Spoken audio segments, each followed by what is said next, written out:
Hey guys, Daniel James here, and today what we're going to be doing is taking a look at Hammers by Spitfire Audio, which is their collaboration with the popular and awesome composer Charlie Clouser. And the way we're going to do this, as you can see, we're on live stream. We're going to do an Avin a look, which is where we crack open the library, play with it a bit, talk about our opinions, voice them in the chat room, and then just sort of play and see if we can write a little piece of music here or there, see what happens. But as I mentioned, if you see me talking to people, it is the chat room down here. So if I say something you don't see what it is, just look down there, see if I'm responding. Anyway, without further ado, let's jump in.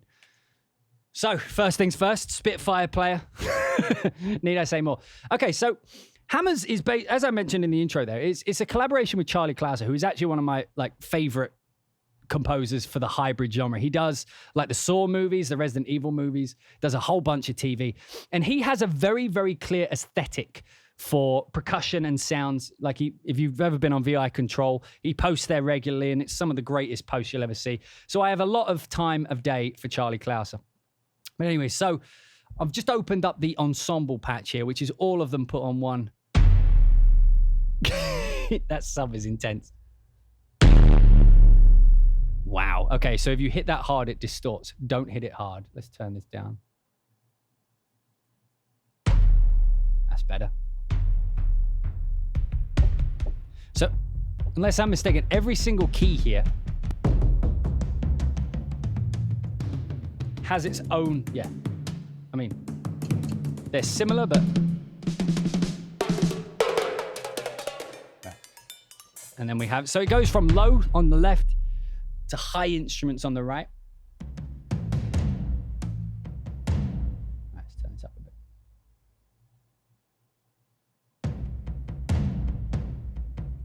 Let's just try jamming some stuff in.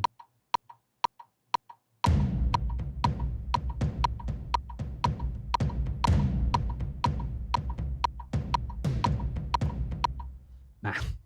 Something, it'll be very apparent with percussion. But when you can see the MIDI, look, I wasn't playing that far off the beat. For some reason, it pushes all my MIDI data off, and there's a delay when I play. So I both play badly, and it puts the information in badly.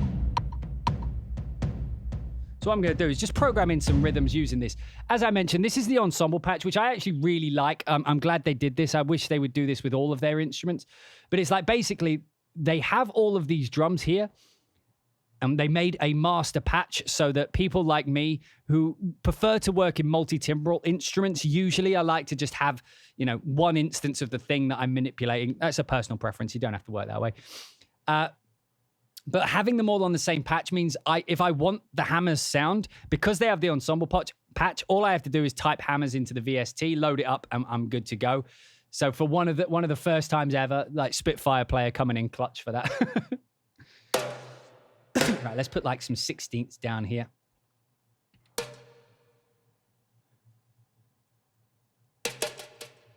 Right, we'll do a 3 thing because I always like the. Let's just have one of those up there, but I'll have it quiet for now.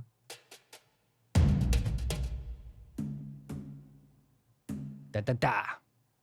Right, we're just going to program something. Da ba ba ba.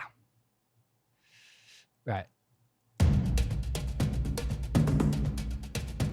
Oh, did that phase? I thought I heard a phasing then. Oh, didn't mean to do that. Did anybody else hear a phase then?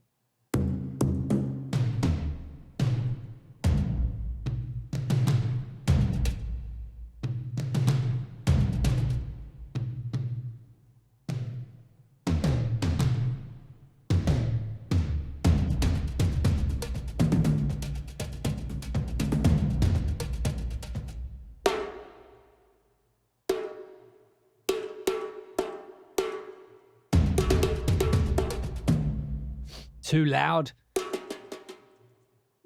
My brain works in polyrhythms.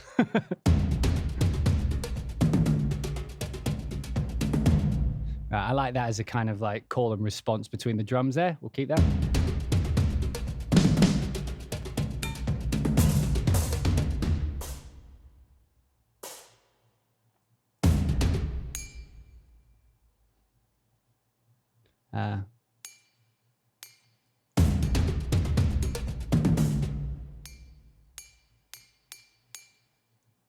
I mean, you could do something like that. That'll sort of feel like a melody.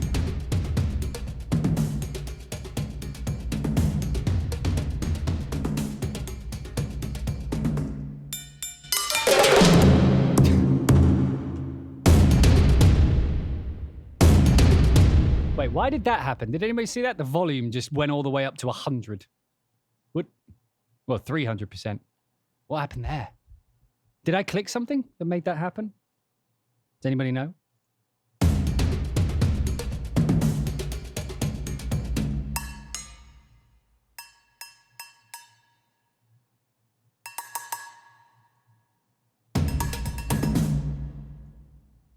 Right, this is going to be like a little riser. A little riser like that. I love this, by the way. I mentioned this in my why I use Cubase thing. Having ratio builds is awesome. So like I program the ratio. So when I say that, I mean that like, you see how I've got an accent here, but these ones are lower.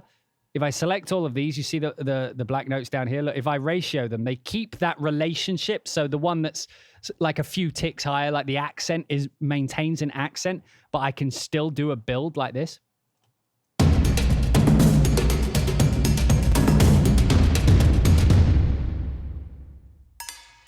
Right, and then this time we'll...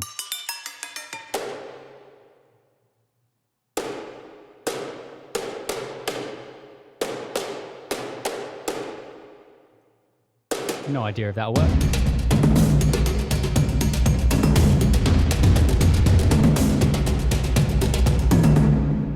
I mean, it's a weird one. Let me pull in... I want to pull...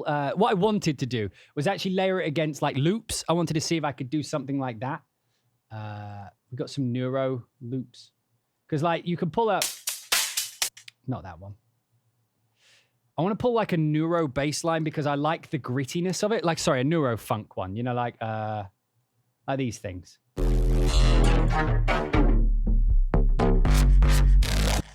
Because I know I know a lot of people have bad relationships with these kinds of bass sounds. But one of the things I've realized is that, like, when I'm becoming rhythms, when I'm writing rhythms and stuff like that, one of the things I like to do is write around other things, right? Again, there's this thing called reactive composing. I don't know what that is, but I like it. You know what I mean? It's just a pulse, basically.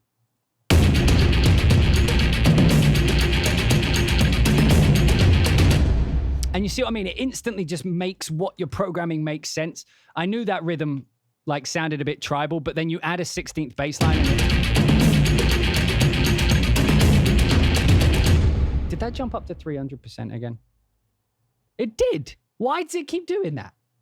Look, it's jumped up to 300% volume again. Is anybody else seeing that shit? Like, did I push anything? Is it...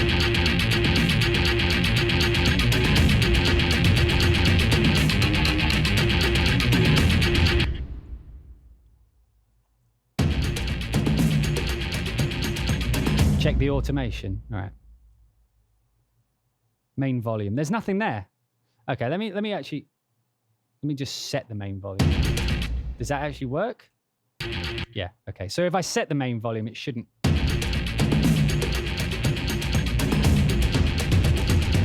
Where is the loop from? Loop Masters. It's just a pulse.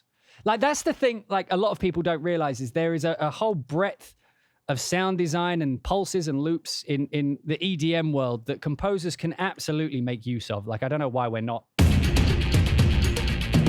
Right, so while that's playing, let me just try changing the mic position. See how, like, drastically different they change the sound?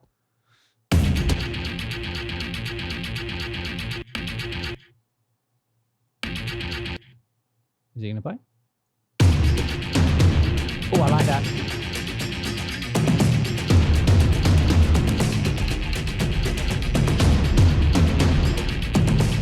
Yeah, don't use Splice. Splice is poor. Use Loop Masters. Or if you do have Splice, like, use up all your points, download the loops, then get Loop Masters. Because the Loop Cloud allows you to, like, search for all your sounds. It's got a better store. You can actually manipulate the audio in Loop Cloud. Like, for example, this bass line. Like, I could turn into, I don't know, like a Cludian pattern. Like this. Or...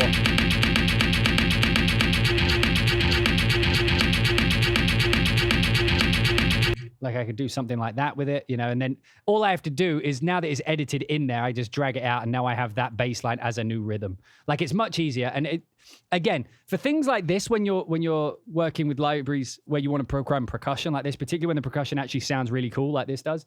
Like this is one of my favorite Spitfire products so far, actually. I was a bit down on it when I heard the trailer because of the low mid mud, but I'm actually enjoying playing with it.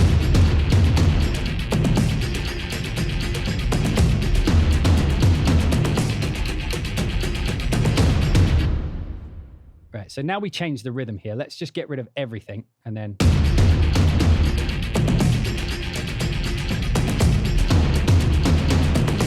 It's a bad rhythm, but whatever.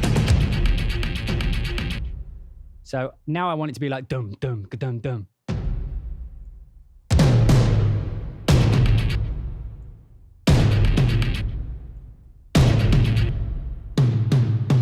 I don't like that. There's like a low mid, like... Why can I not? Why can I not? It's like... So I'd put the... like here. What do you think? How do I do it? Oh, it's shift. I reckon that it's going to be about here. Let's have a look. I wasn't far off. It's like there.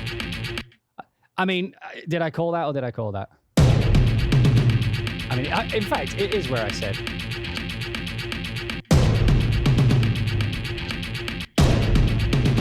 There you go. Gone.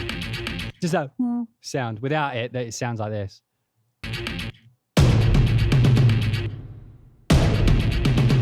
Just a sound that I'm trying to cut out. In fact, where was that? 120. So let me use Pro Q. Because it's not happening with all the drums. It only happens with that one. So what I'll do is I'll pull up 120-ish, wherever it was.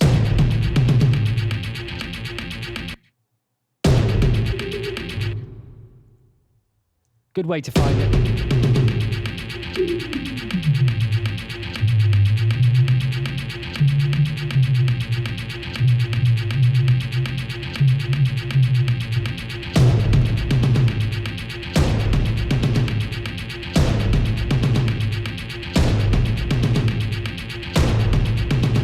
Without it.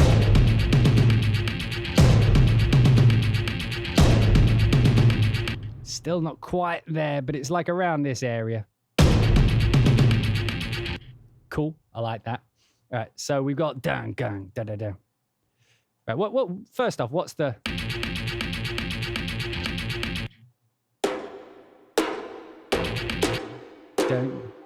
I think it's 3-3-3-3, right? Oh my! Why does that keep deselecting? Like that, right?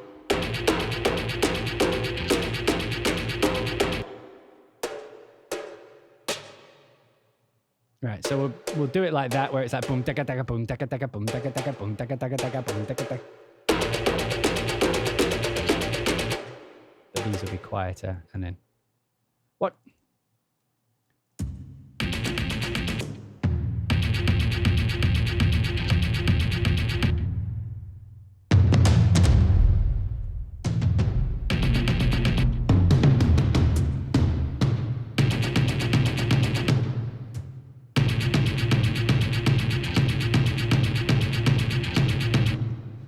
Even then, like,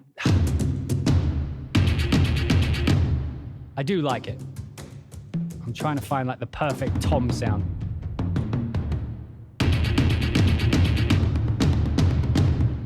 Yeah, so we do they have a humanizer? Do they have a humanizer? That would be clutch.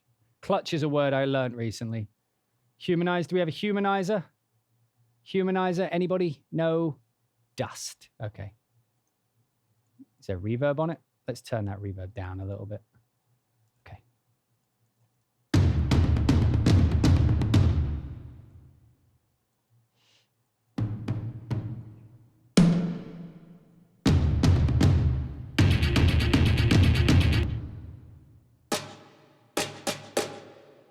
Ba, ba, ba, ba, ba. So now we're just sort of doubling what the thing said.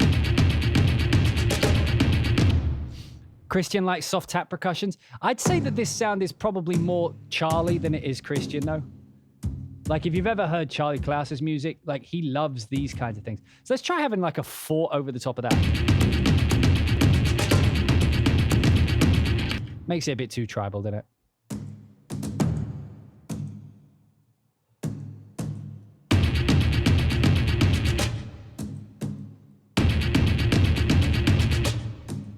Like that.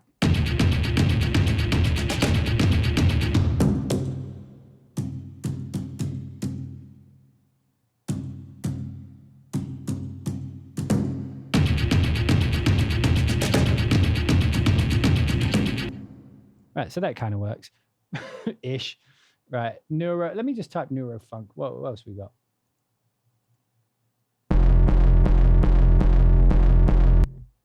I mean, in for a penny, in for a pound. Let's give it a try.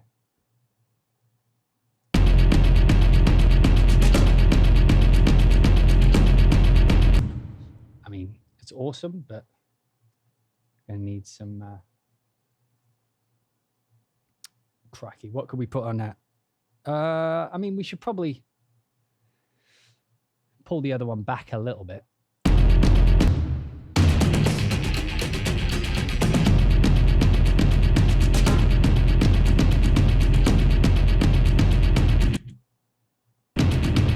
Crush station.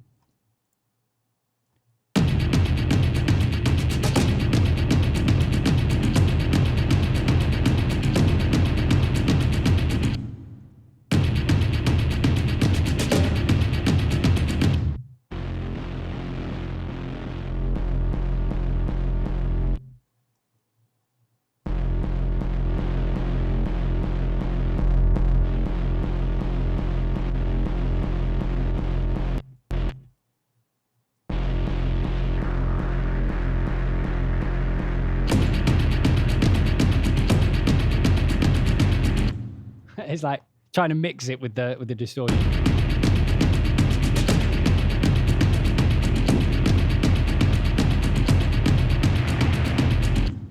Okay, that works. Right, so now let's try loading up another hammers and try like working with some of the individual instruments or some of the loops. So one of the things about hammers is it's broken out into a few different sections. So you've got like your organic instruments, which we had there. You've got some drums, so that's your normal things, surdos, toms, rototoms, frame drums. But then we have loops. So let me pull some of these loops and see what they've got. I'm not sure what the warps are, but we'll play with those last. So now that we've like programmed in like a rhythm to work around, let's try some of these loops and let's try with like the high stuff first. Let's start with the scrap. So the host tempo is what it's triggered to, right? The host tempo is between 120 and 139. What? Okay. Activate normal, latch, round robins, reset, transpose. Someone told me at one point there was a reverse button. I don't know where that is, so I'm not sure what to push. Normalize, compress, reverse. There it is. How do I push it? How do I reverse? Does anybody know? I want to try some of those in reverse. Does that only work with the sounds? Okay. All right, so we've got some loops. So how are these broken up?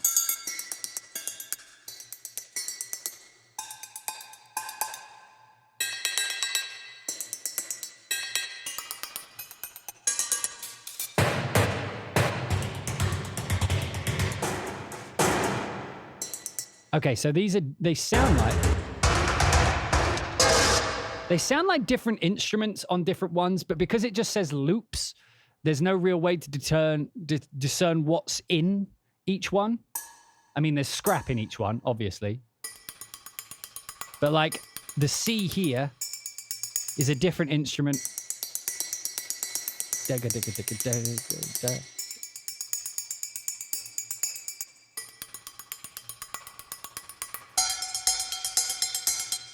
Yeah, and the volume jumped up to 400% again. What is going on with this volume? Yeah, my controller works, but my controller's not glitching. Right, so we need to set that again at some point. So let's put some of these loops in. Are they different? Like if I play 3?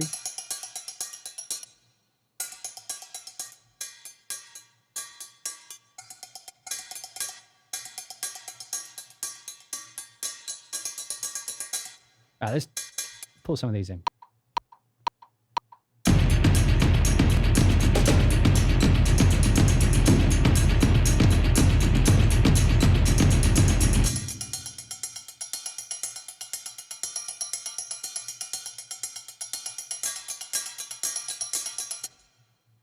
The left key is the complete loop. The other keys are separate parts.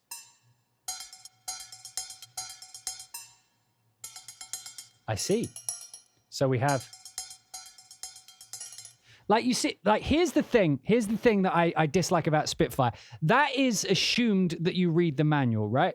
Which is fair enough. Like, people say, but I know this from anecdotal evidence across hundreds of people. No one reads the manual, right? No one reads the manual. People will load up an instrument and they will play with it. If they can't figure something out, they just won't use it for that thing in general. Obviously, some people will.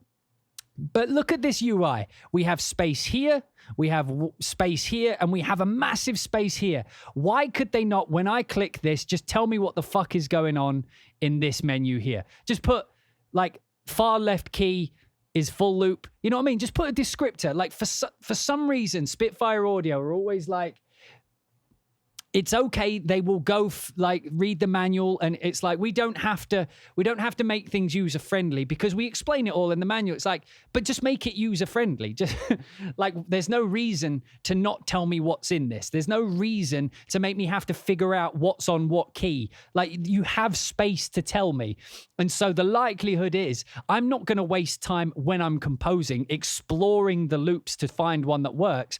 I will just not use any of the loops because I don't know what's there, and I don't have the time, effort, or desire to go through every single key to see which bit I'm gonna use. It just means I'll load it and then hope it works like I'm doing right now. Like what I'm doing right now, I'm not planning the note I'm gonna use. I'm just sort of picking one so I can try it against the rhythm we've written. Right? You see what I'm saying?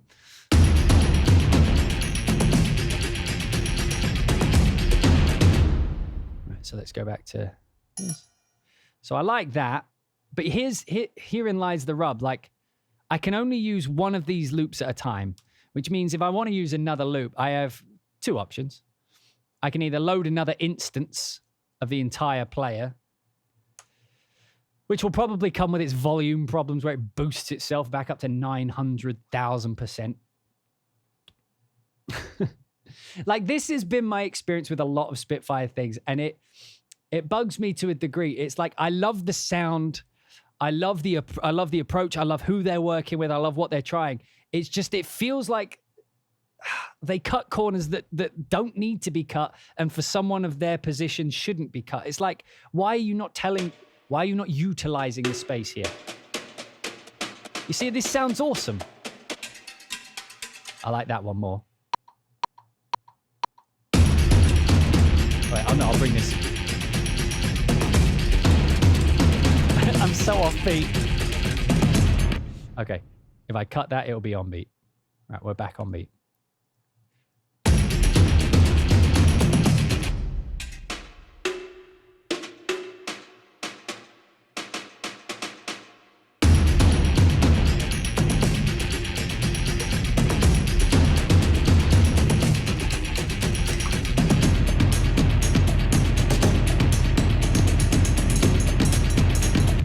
Something fucked up there.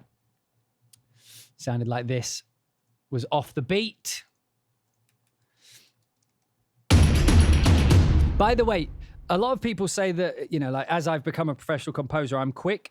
I promise you, like if you're not quick at the minute, it's literally just experience. So the amount of times that like I've pushed playback and something has been wrong and I've had to figure out what it was. I've done that so many times that most eventualities of something going wrong, I instantly know what it is because I've fixed it multiple times before. So if I'm moving fast and you're like, oh, I've had people say I'm never going to be as fast as you are. Never. You will.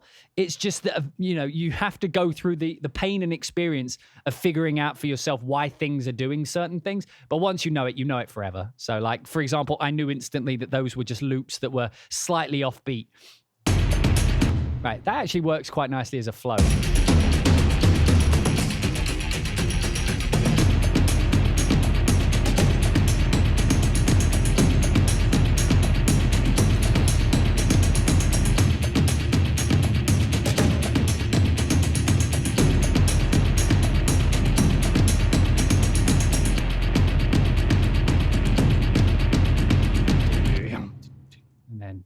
Like like that as just a repeat. By the way, I've set this up on my key commands. I've got F18 and F19 above my number pad. I don't know if you guys have those numbers as well.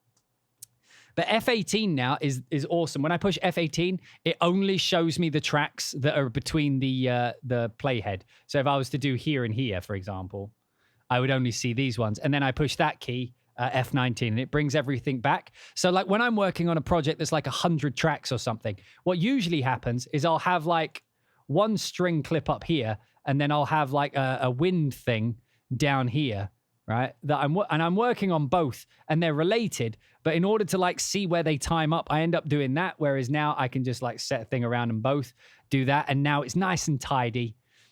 And it, now I can actually see both at the same time in an easier way. F19, F18, the key on my keyboard. There are buttons beyond F12. There is I'm using one of these Mac keyboards. It's very dirty right now. You see, like up at the end, where's the light? You can't really see. But I have, above my number keys, I have more F keys. Yes, an F18 fighter jet is what I'm telling you to use in your track. Oh dear, oh dear.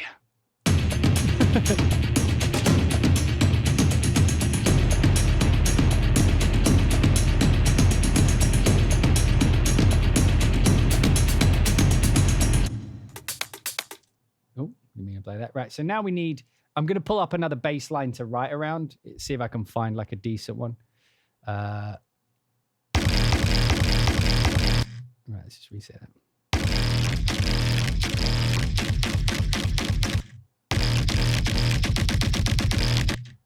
Let's go with just something crazy like that for the fun. Is that 180? I mean, like with just the other beat, it would be. Right, now let's make that beat. Because I've realized that one of the things I used to do on stream is I used to just show the instruments, but no one ever in the history of composition, well, okay, that's wrong. Most people, when they compose, don't compose with one instrument, particularly things like percussion. And for some reason, most people just show it by itself. So let's put this around here. I'm going to work around this rhythm. In fact, let me turn that down first. It's a wee bit loud. Oh, another pro tip, if you guys don't know, if you hold Alt when you click the things here on Cubase, you can have multiple open at once. By default, it's single use like that. But let's say I want the fader, the inserts, and the direct routing. If you hold, Command, when you do that, you can have multiple open at once. So what most people do is have those two open. And then sometimes I'll have this. And then it just means if I want to add like an effect, instead of having to come here and then like adding it on the mix window here, I can just add it here, right? That's the gist. Sorry, this Hammers walkthrough getting a little bit musical.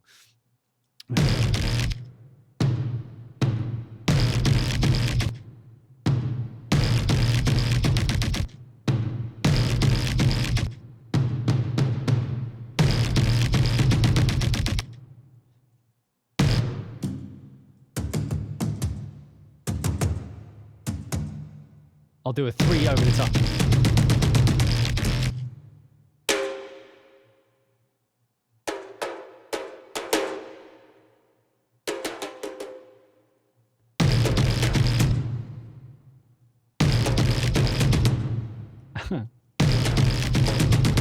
I actually like that. It's really weird. Okay, so that's the bass.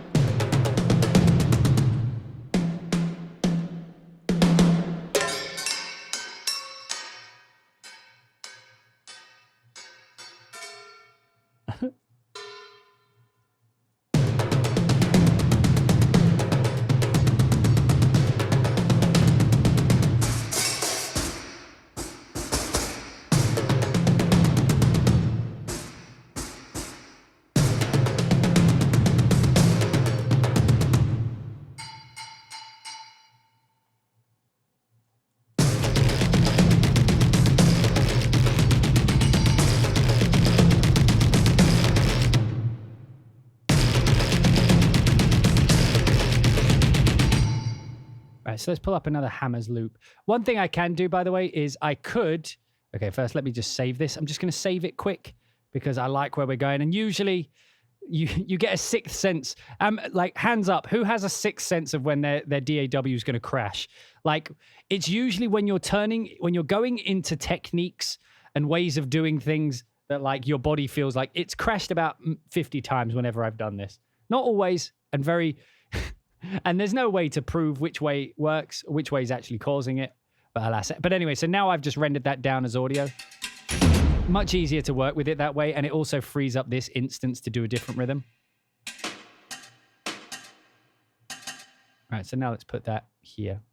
So we go...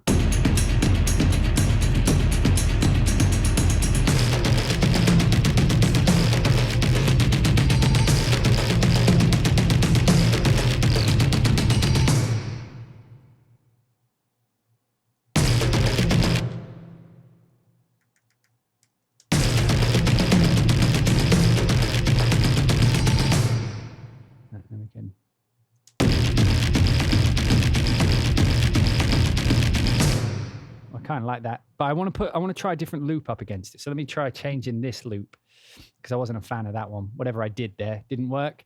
So let's try loops. Let's go with roto. Oh, no, not frame drums, roto toms. Let's try these out.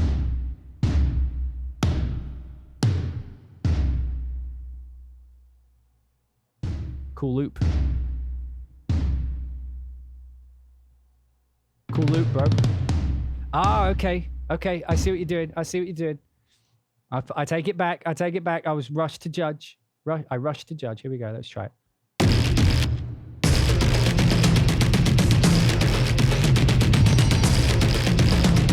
Yeah, you don't really hear it. Everything else is too loud. Maybe if we... Right. So what we'll do is we'll bring this down. Just on average. Well, what we need to do is like that.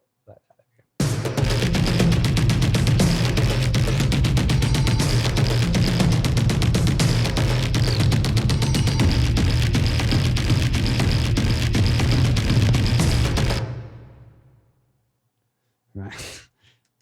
When you look at it and it's just like a sea of red, you're like, oh no. Right. Right, so we want to work on this bit. Bound. Bound, bound,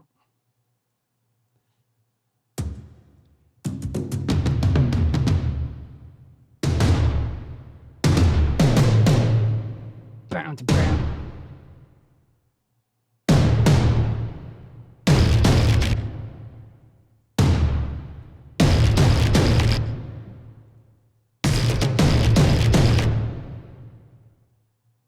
And then that can just do big accents like that. Ba da ba da ba. Ba da ba da ba. And then while we have other rhythms playing in the background, I guess, something like that.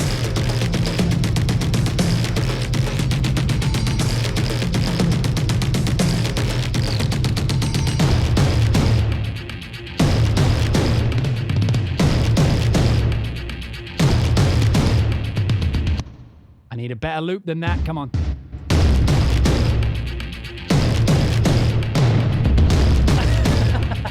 Bang. Oh, come on. The loop is bang. Like, and it went up to 300. What is happening? Why does this keep jumping up to like 300%? Right, so the rototoms were a bit of a bust. Let's try the Darbukas. Get a little bit of that, like, some of that.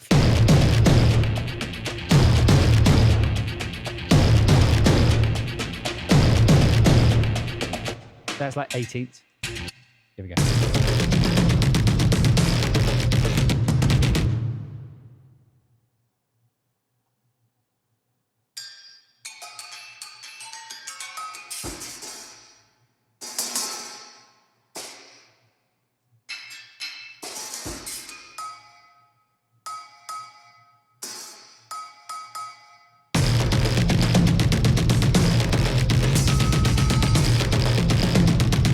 I need it to be clickier.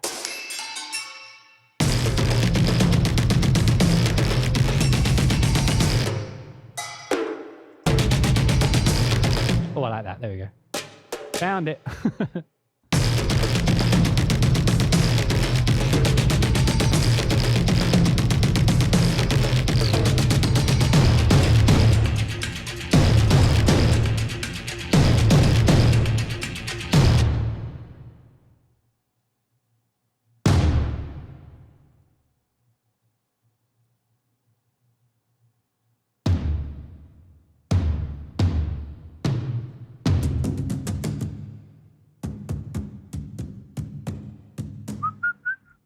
Sorry, I'm just sort of in the programming zone at the second. Just let me get this out and then I'll start talking again.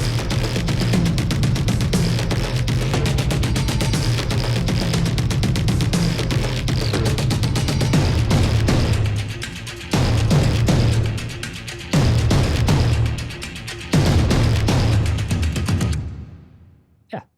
Right, so that kind of works as a vibe. Right.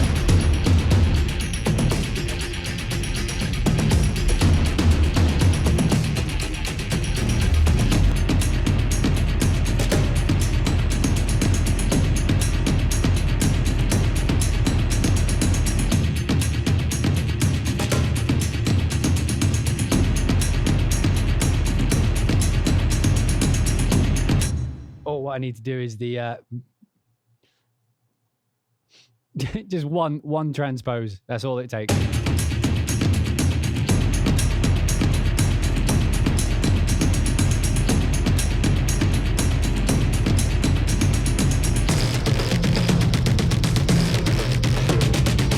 This bit needs more work.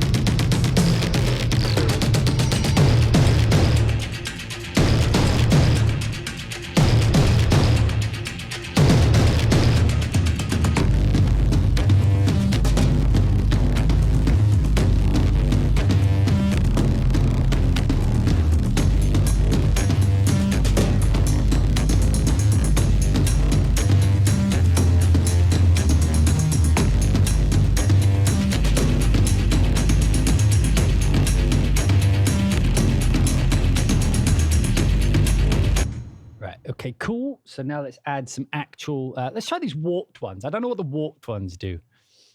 And I like the sound of warped, so let's check it out. One of the things I will mention is one of the tones, like one of the biggest questions people had when they heard that I was going to be looking at this is like, how does it compare to other instruments, other percussion? So this I would definitely put on par with the Master Ensemble percussion from Heaviosity, if you guys know that. This one has slightly better transients in that they're more thuddy than clicky. So like if you're into more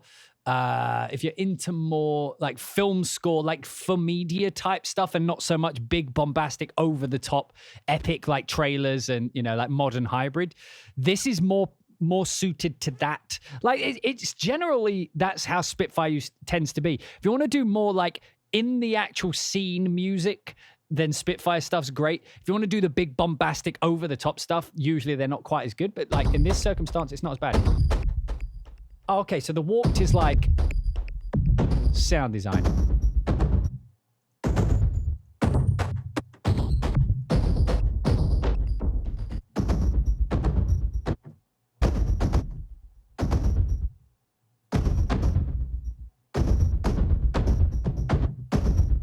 I gotta be honest, I'm not a fan of the actual sound design on that. Is there a way to change? Maybe oh, we got different warps. Okay, let's try the different warp. So this one sounds like just more distortion. That sounds like it's just been run through an auto filter. Not bad.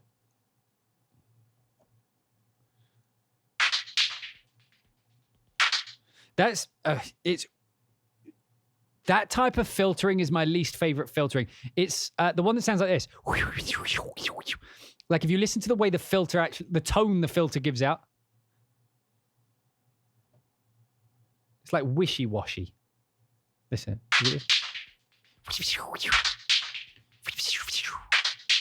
Like I don't like that, and the other one I don't like is like watery resonance. You know. Yeah, not a fan of that one.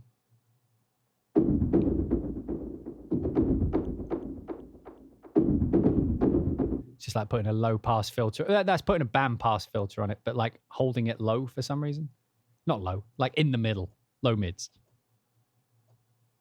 I don't like how long it takes to preview. Oh, it's turned down, that's why. That one's okay. It's band passy, but it's got too much. Like, let's see if I can pick that out. So I'm hearing it like here. It's over here. I was well off. It's like this sound.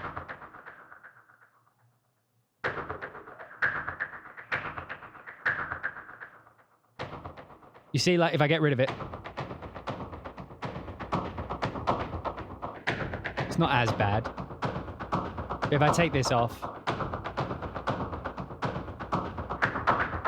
it's like this sound. I've always disliked that in general across filters. Like, I never do that with filters because to me it sounds like early 2000s filtering or like early 90s filtering. You know, like when we only had one filter that we were all using, and it was like the built-in auto filter.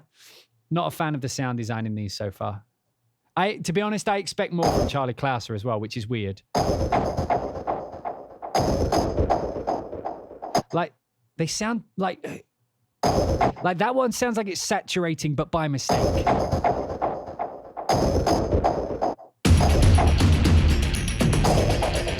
You know what I mean? It has too much, what's the word? Like formant. Like they're all too much like either or like they're not neutral. They're not like they're hard to fit in because I mean, how am I supposed to fit that in? That just sounds like it's overloaded and clipping the track rather than a distortion.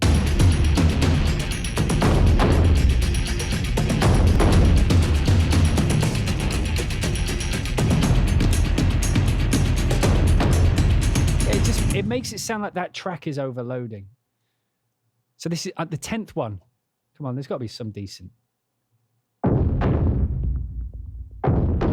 Again, are you guys hearing that low mid mud? It's like here.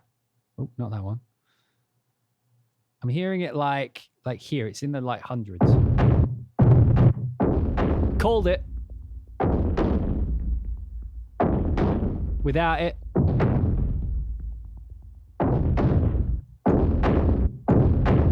Like, it just makes it I don't know. It's like a low resonance. It's not mud. It's just like a formant going, or like this.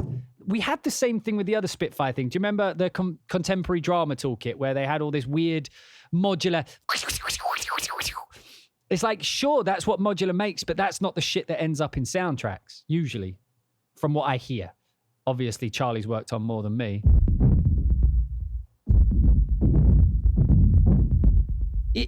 Can you guys hear what I'm explaining? It doesn't sound like it's a low mid. It sounds like it's overloading. That for some reason that turned all the way up to 300. All I did was push a key. But listen.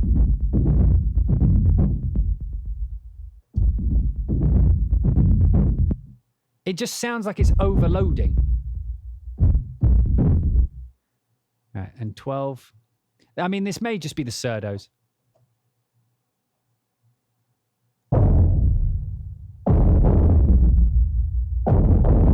Like that, am I doing this wrong? No compression, no low pass filter, no nothing. Like, this sounds wrong.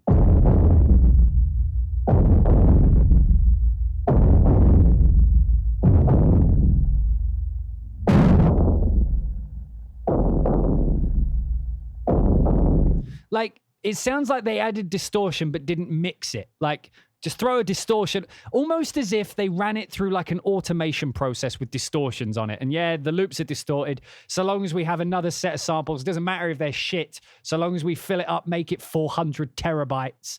And then we can have a 17-page patch list. But most of it's just repeated loops that we've just literally thrown a distortion on and nothing else. Like, I hate that approach. It's like, maybe they wanted it to sound like this, but to me, it sounds like a mistake.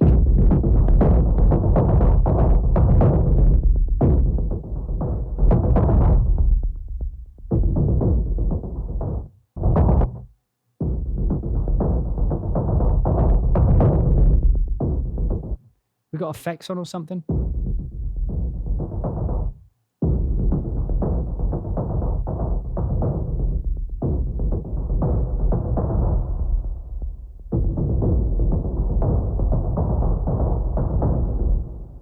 Throw OTT on it? Sure. I wonder what OTT on the Mega Distortion is going to be. We can test that, though. Actually makes it sound better.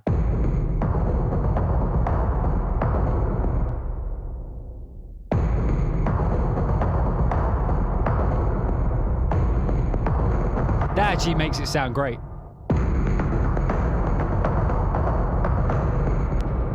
Maybe like a trance gate or something. Like, there's so much more you can do with sound design than just putting a distortion on.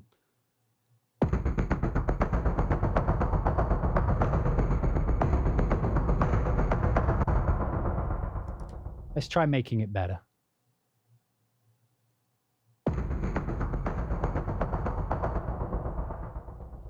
No, I want the M auto pan. Yeah.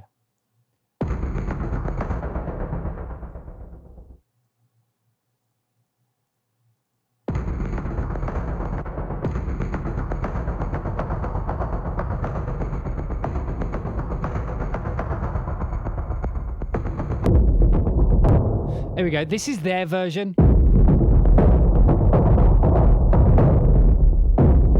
Right? I would never use that. This, I might.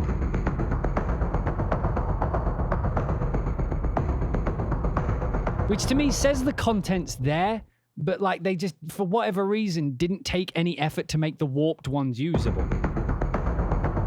I mean, that's just me though. Like, of course I would use my own sound. Like, to you, this may sound awful. If it does, I apologize for being quite so.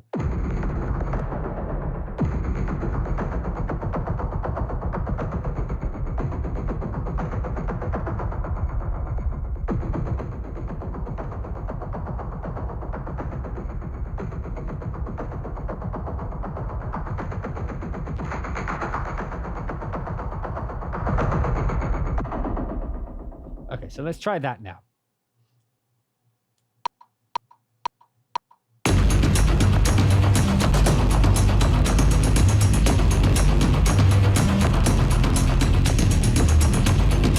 Right, so let's put that in there. Let's try that just up against some drums. Right, and if I take off my effects, this is what that loop would have been without any touching. And this is one of those things where, like, where Spitfire don't add the extra epic brass layer to brass. Like, yeah, you can just go away and fix it yourself. It's like, same with the loops. It's like, yeah, it's mud and shit, but you can go away and fix it yourself. So without the effects, this is what it sounds like. It's not that bad.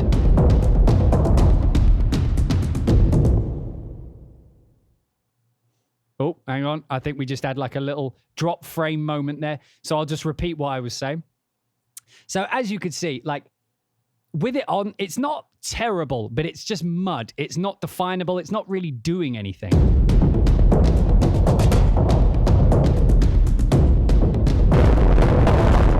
Why did it jump up to... Look, I guarantee that just jumped up to 300. You heard it. My hands were off the keyboard. Why did that jump to 400% volume? What is going on? Anyway. But now if I turn on my effects...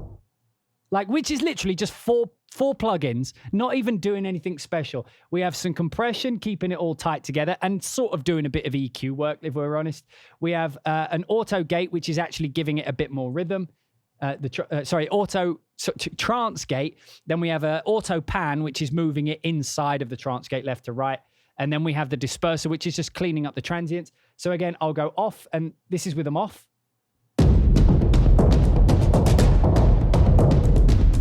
And then this is with them on.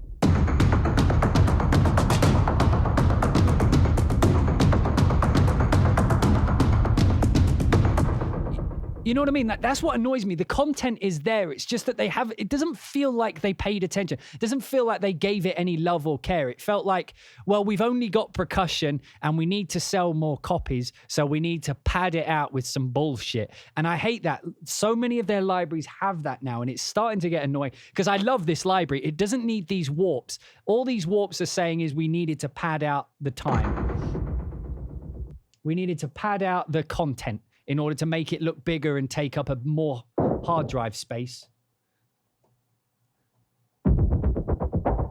Again, just sounds like a loop with a distortion on it.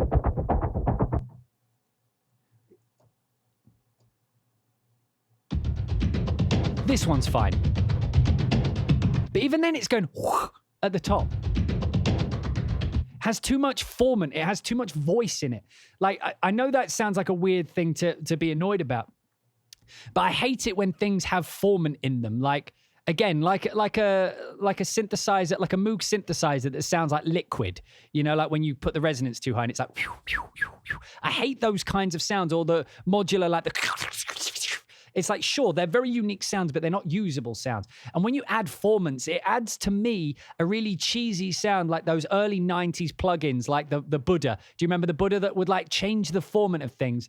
And they used to think it was a cool effect, but it hasn't really been a relevant effect for a long time. I just don't personally like the sound. So if you do, you can completely ignore that. But it seems like that is like inherent within most of them. That one's fine. But again, jumped up to 300%. Not sure why that keeps happening. This one's great. This one works great.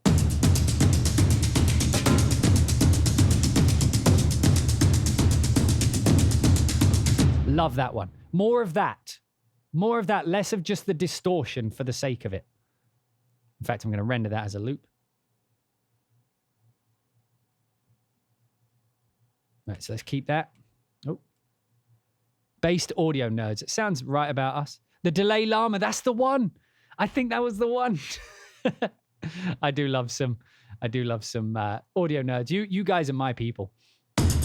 Right, that line was actually cool, so we're keeping that.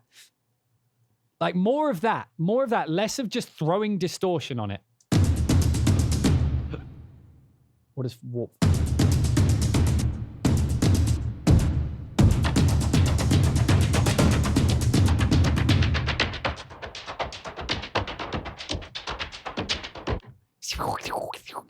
Can you guys hear that, or am I just off base? Like, listen to the way it's filtered. It's got formant, too much formant in it. Like, instead of it just being, you're hearing like almost like.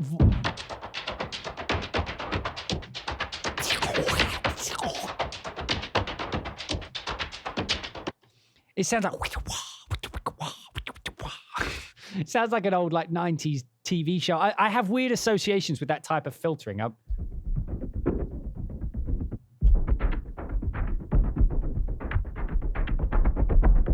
This one's not too bad.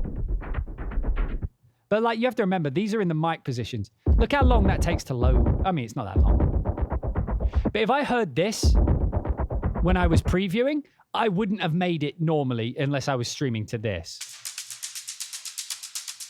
Because there is no indication anywhere. And again, I know that this is annoying, but like, I like to point these things out. There is no indication, firstly, what loops are in this, right? And so if I auditioned that, if I was to audition it and hear that, I'd probably be like, yeah, I'm probably not going to use that. To the point where I wouldn't make it to Warp 4, where we also have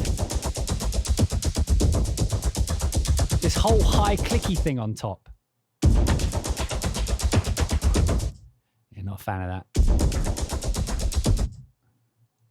That one's not too bad. Just add all of them. What happens if we put our thing on now? Our thing sounds shit on this one. It's because there's so much high energy. We can just turn that off.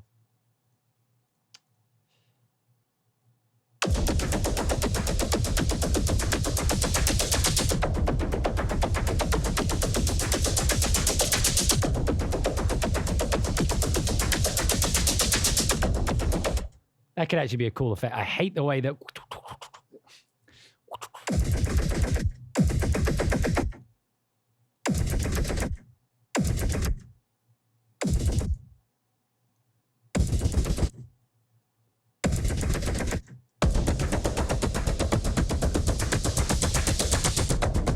Okay, for that, I'm going to have to automate it. So here we go.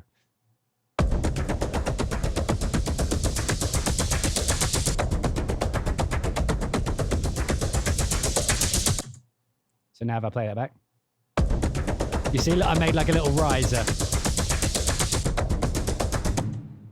Again, not a great piece of.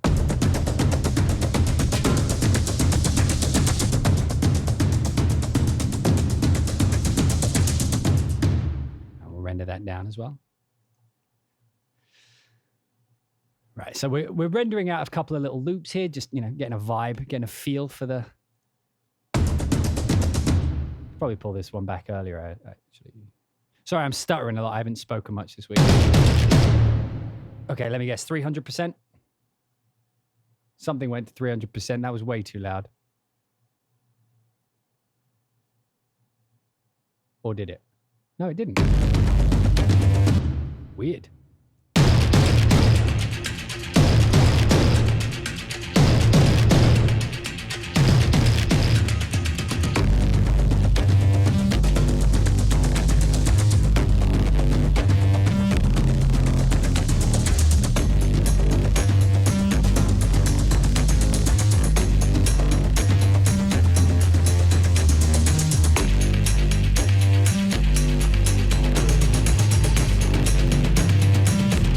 I actually like the way that broke down to like nothing there. Oh, we already did that one.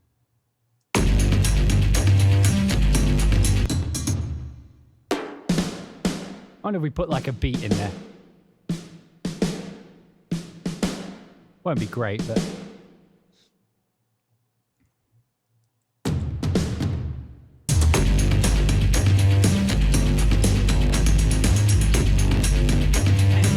Yeah, you can kind of get away with a beat on that, right? But not like doom. It's more like an offbeat like that, right?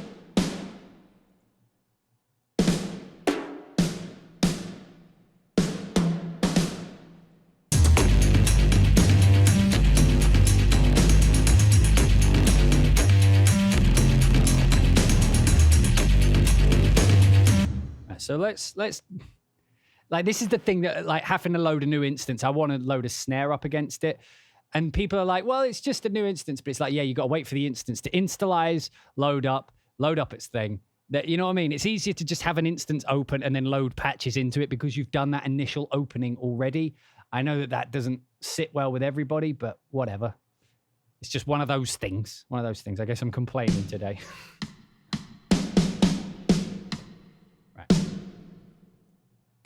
So I had to load up that whole thing for this one little track here.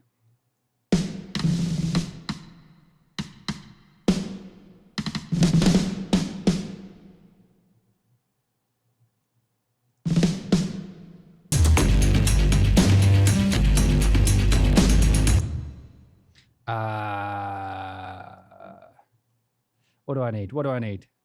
I need a distressor. I need a distressor for my stressed snare. My distressed snare. Let's have a ganders. Throw a...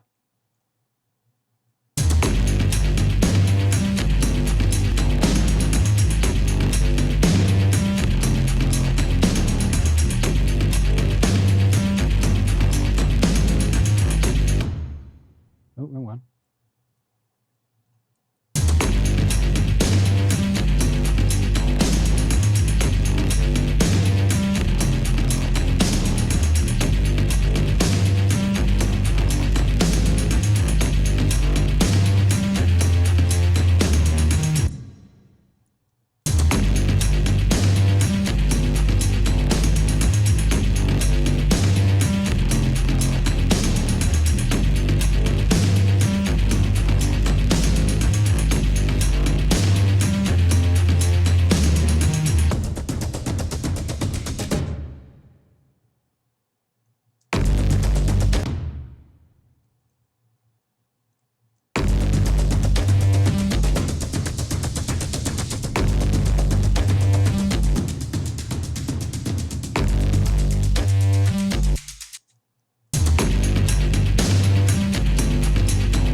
Just like a you know, a poppy rhythm.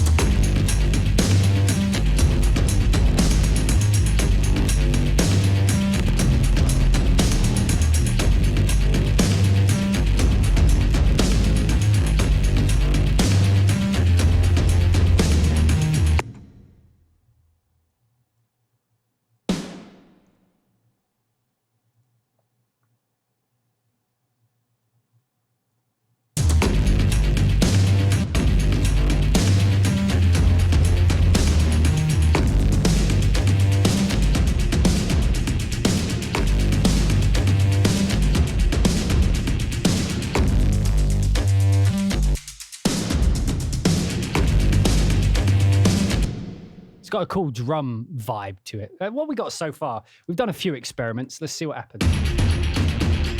So just general in the mode, you know, action's about to happen.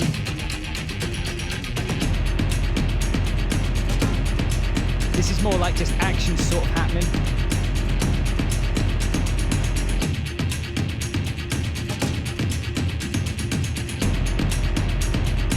And this bass line's supposed to go up by one.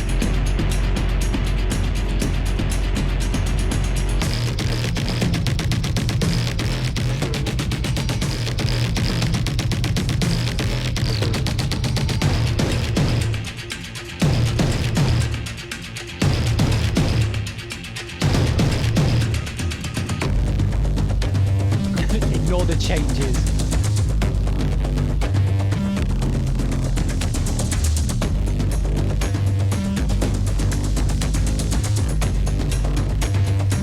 And then the drum rhythm.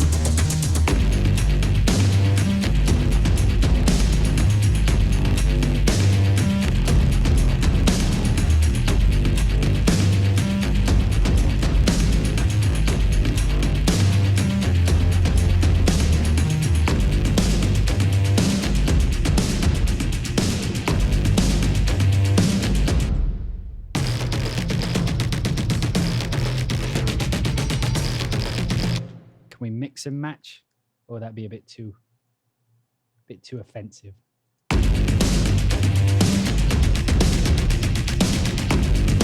No, that works great actually. I'm mixing two different bass lines, just taking the bits I like because it works better with the rhythm. So now we've got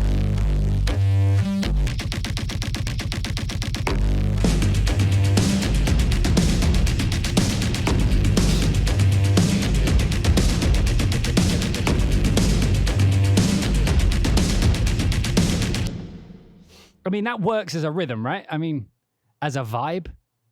You guys feeling that as a vibe?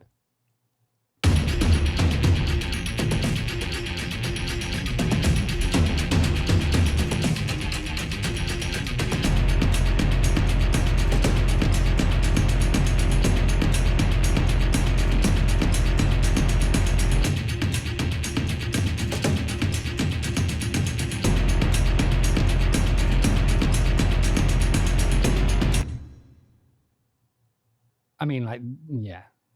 If I was doing this for work, I'd probably do that, and then delete that.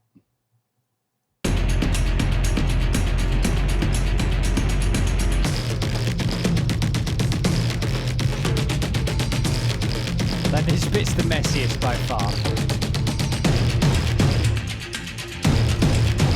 I mean, I could just keep the rhythm, but like, delete that too.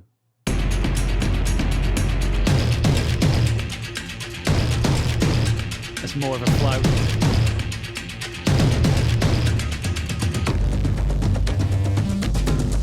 Right, now I actually want to see how it blends in with other instruments.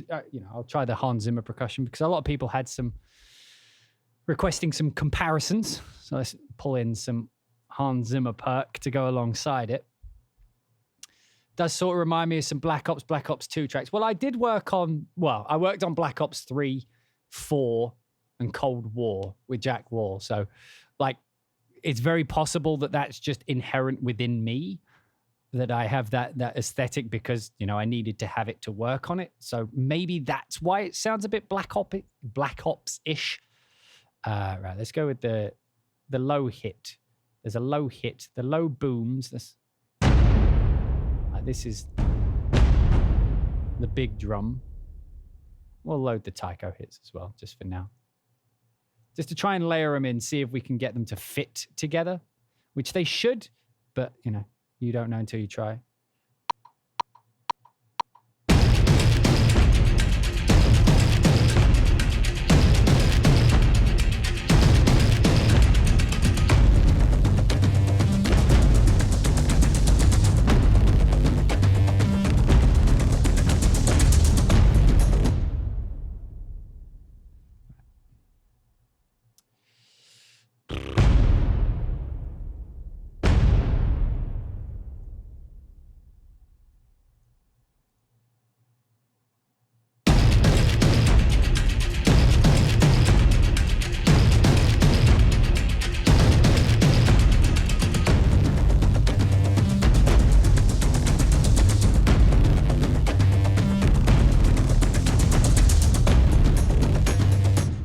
Yeah, man, I always work into a limiter, particularly if I'm working on hybrid music.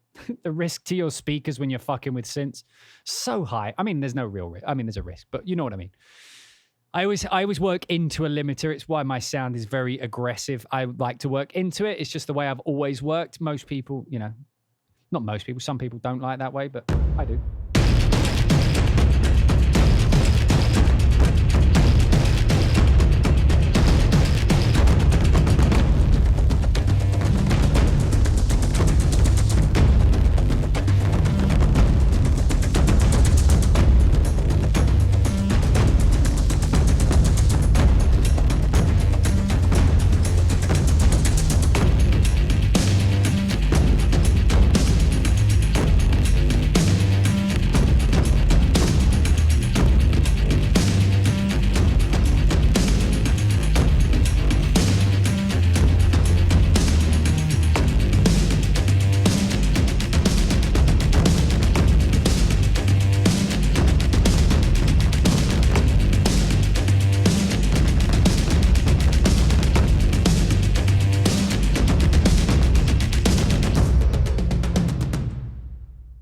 Thank God for retroactive record.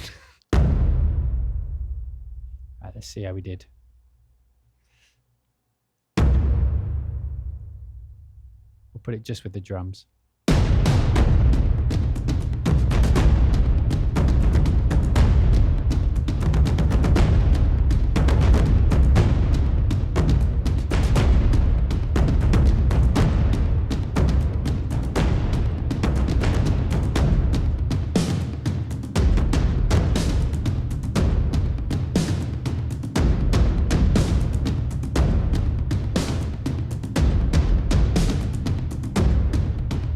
Mix and master is better to work.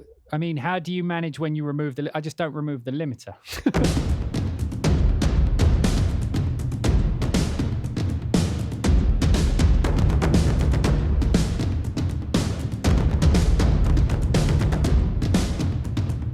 I actually like that.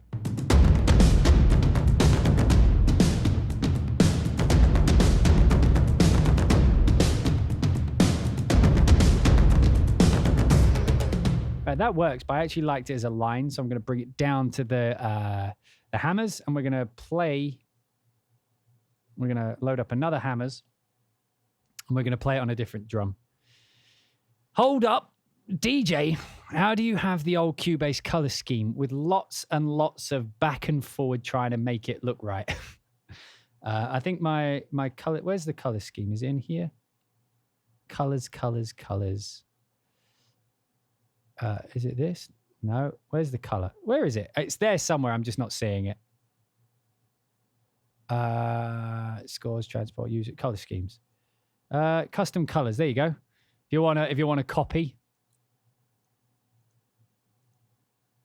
If anybody wants to copy my color scheme, screenshot that. There you go.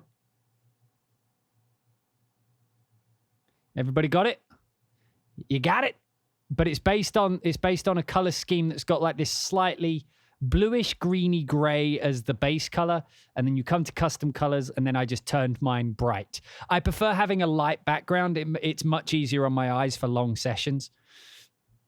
So I always have the background light. It just, for me, it makes it's a better contrast for my eyes. How much RAM has all those hammers eaten up? So unless I'm mistaken, hammers, the Spitfire player in general splits its RAM usage across all its instances. So currently, just the drums are using almost 5 gigs of RAM. Not too bad, but not great. Like that guy from fucking Chernobyl. Not great, not terrible. Right, so I wanted to put this. Let me put this on. Let's have a listen to the bass drums. Right, so we've got solo damped and open, and then the microphones are mixes. Okay. So let's pull that line that we just wrote, which is this one. Bar 25. Put it on hammers. Am I on the wrong... Did I... Wait. Oh, wait, no, I already did. Right, let's have a listen to this.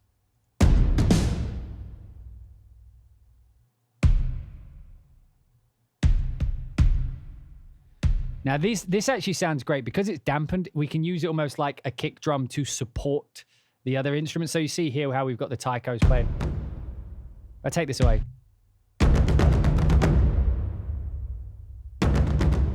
Now if I put it back in.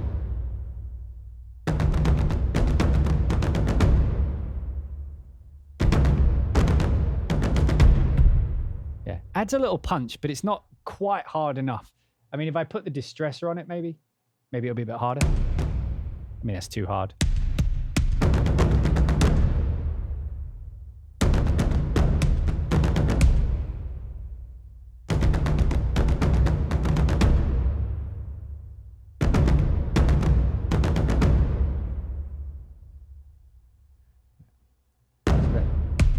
Yeah, so now it's more like a kick drum that's just supporting that taiko line.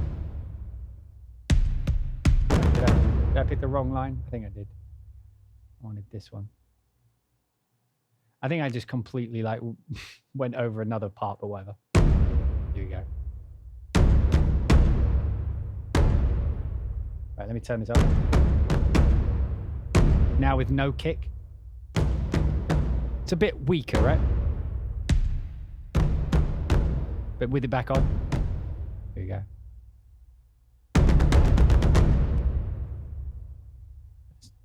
Let's loop a section.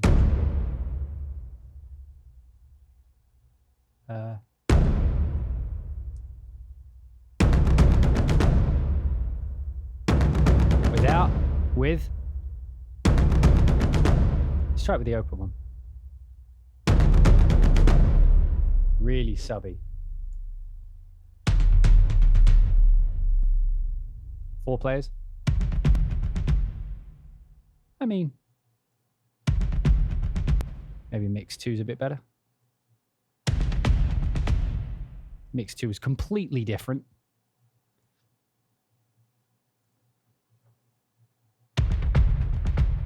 That sounds awful. You see, like here's the thing that I feel like is never considered when we have all these microphone positions. When I'm working, if a drum isn't working immediately, tonally, I get rid of the drum, I try a different drum. At no point when I'm doing percussion am I going in to try different mixes of different drums. You know what I mean? I don't think there's a good way for me to remember which mixes are what for which drum and which drum is supposed to, you know what I mean? Like there's a lot of just kind of, you have to figure it out about this. There's no like, you know what I mean? Like if you just... How do you describe it? Like have bass drum 1 as one instrument, have bass drum 2 with a different mix as a different instrument. Just make it easier because a lot of these things, like when they're hidden in the background like this, there would be no way. That sounds completely different to this. To the point they might as well just be different instruments. Like, but I preferred mix 2 to mix 1, but there's nothing to indicate that mix 2 is actually going to be better than mix 1 when you're on bass drums, but only on the dampened ones, not the loose ones, because then if you have the loosened ones, there's too much bass. You know what I mean? There's so much stuff you just have to figure out that just seems like we didn't want to think, like, it's just, how can we make this as unusable for you as possible? How can we make this the most difficult way to get at all the content as possible? How can we hide the most content from you? You know what I mean? Like, look how much space there is here. Look how much space here, here, here, and here, and even here. And there are things that are hidden behind this menu on this mix window, which sound completely different, in my opinion, better. But there's nothing to indicate it is. And that's what I'm saying. It's just poor UI design over and over again. And it seems at this point, they're not changing it because they're set in their ways. Surely they can see that there's a better way to include all of the content and make it so that it's all just there for me, so that I know what there is, I can click through and I can experiment that way, rather than having to guess whether or not a different window has got a different sound, like hiding behind the normalize behind this for no reason. Like, sure, you've got the effects panel down here where you can add it there. But it's like, but if you're going to add it on the effects tab, why is this here in the first place if there's an effects window for it? And if there is an effects window, why don't you just have the controls open all the time? That's what I'm saying. This UI is so poorly designed that it's impossible. It's not impossible, but you're constantly grinding to figure out what the fuck is even in there. You know what I mean? Because everything seems so hidden behind menus and tabs. And it's like, well, if you just go to this, this, and this, and it's like the reverb hiding away out up here, you know, it's like, there's lots of things you just have to kind of figure out. And it's like, yes, you can put all these things in a manual. Yes, you can describe these things in a video. But most people, when they're in the middle of a project, if they load it open and they can't immediately find what it is they're looking for, they're going to just go somewhere else. And when they find the answer to that question of the trouble they're having, that they were trying to use your product to use, if they didn't use your product and they use something else, that means in their brain they've made a connection to that other instrument from that other company that does work, that does make it user-friendly, because it's, you know, they want something. They don't want to look for something. I know exploration of libraries is part of the fun of but when you're a professional composer, you don't have time nor desire to go exploring through the wonders of a bottle mic on page 7 of the mic list. You know what I mean? Like, there's no need for that kind of nonsense. Make it so that if you have something cool about your library you want to show me, put it up front and center. Give it its own patch. Don't hide it in the background and be like, yeah, well, if you dug down to page 20 and loaded that mic position, it'd have been perfect for exactly what you wanted it to be. Yeah, but I had like 2 hours to deliver the song. So I'm glad that you've included all these opportunities for me. But the fact you didn't put any effort in to actually presenting them to me in the instrument in front of me so I can load it up and go, oh yeah, they've got that cool thing, then I'm never going to use it. And it makes the library worse to me. And I know that it has all this content, but if you don't make that content readily available or even let me know that it exists, I'm going to mark you down as if you didn't have it. Like, I know that that seems unfair, but I also know how I work. And I know that the way I work echoes across a lot of people is they load the library open and they try it, they use what they like, they don't use what they don't. But when they're under pressure, they load it. If they don't find it, they move on. They haven't got time to fuck about with testing the limits of bottle microphones and whatnot. And again, this is a very specific niche to me, being a composer. The way I compose, like other composers, again, you can be different. You can disagree with that element. But for me, that just seems like I can only speak to myself and assume that other people think like me. But when that happens, when it's not made easy for me, when you're hiding content behind menus, when you've like this, you know, like when you're hiding stuff behind these, people are just not going to use them. And then they will think that your library is worse than it actually is. Because I know the content's in there, because I have the opportunity on a Saturday to go through the content like I am now, sit down with an audience and actually go through all of the actual instruments. I have time to do that. But in an actual environment, for someone who's actually just spent their hard-earned money on this tool, you should be making it so that that all the things that your tool could be used for in the best way is up front and center. Having overly distorted like loops or whatever could have been replaced and just put in a loop category in place of like these different mic positions, which sound complete. Hey, thank you for the cheers, by the way. You can absolutely, but anyway, sorry. That was a good place to stop, like the distraction there, because I was going down the rant. Just make it easy so that all of the good content you've created, and there is great content in there, Charlie, there is great content in there. You've just got to make it so that it's apparent, so that all the best things are up there and, you know, all the best presentation is there ready to go. Some of your mixes sound completely different to the point they almost sound like different drums. Just give them their own patch, or put them on the front panel. You know what I mean? Like the mix windows for this solo damped. You could have solo damped mix 1, 2, and 3, and 4, and still have enough room to fit all these on. You know, so like there's lots of ways in the UI one could, like, you know what I mean? Like with all this space, you could even bring these things over to here and have them go all the way across, you know, across here, so that you could have mix 1, 2, 3, and 4, because they sound different. You put all that time into doing it, and in the heat of battle, when I'm composing, I'm not going to audition different mixes. I'm just not. My brain doesn't work that way. It's like, this sound isn't working, I'll find one that's closer, and usually I'll go somewhere and then just EQ it like I did earlier. But anyway, so that was the bass drums. I think you get my point on that. I don't think I need to reiterate. Right, let's try try some Surdos dry. Like they have been, and here's the other thing, like with the whole UI incident, is that like I've brought this up multiple times now, and then the first few times that I mentioned it, they were firstly giving me stick, like I didn't know what I was talking about. Then people agreed with me, and now they're talking about bringing an advanced view, which is a lot of these things I'm talking about. I wish that I could critique Spitfire. I wish I could critique any library, but it only happens with Spitfire. I wish I could critique Spitfire and the things which are overtly obvious to critique, and then we not have this stage of where they turn everyone against me for pointing it out, and then people get mad at me, and then I get a load of shit messages, and then they eventually do what I critiqued in the first place. Like, let's just miss this middle stage out. Charlie, Spitfire, I think this library sounds great, but I think the UI makes it harder to use than it could be. I want to use this library more, but because of all these things making it difficult for me to find the stuff that's actually good and the stuff you're proud of, because it's hidden behind stuff that isn't quite as good, like the loops being all distorted, but then in the middle somewhere there's these cool high things. I'm not going to explore in the middle of doing it, and I'm going to have to take time away from work to go through everything and categorize it? Catalog, sorry. Go through and catalog all of the different elements of it.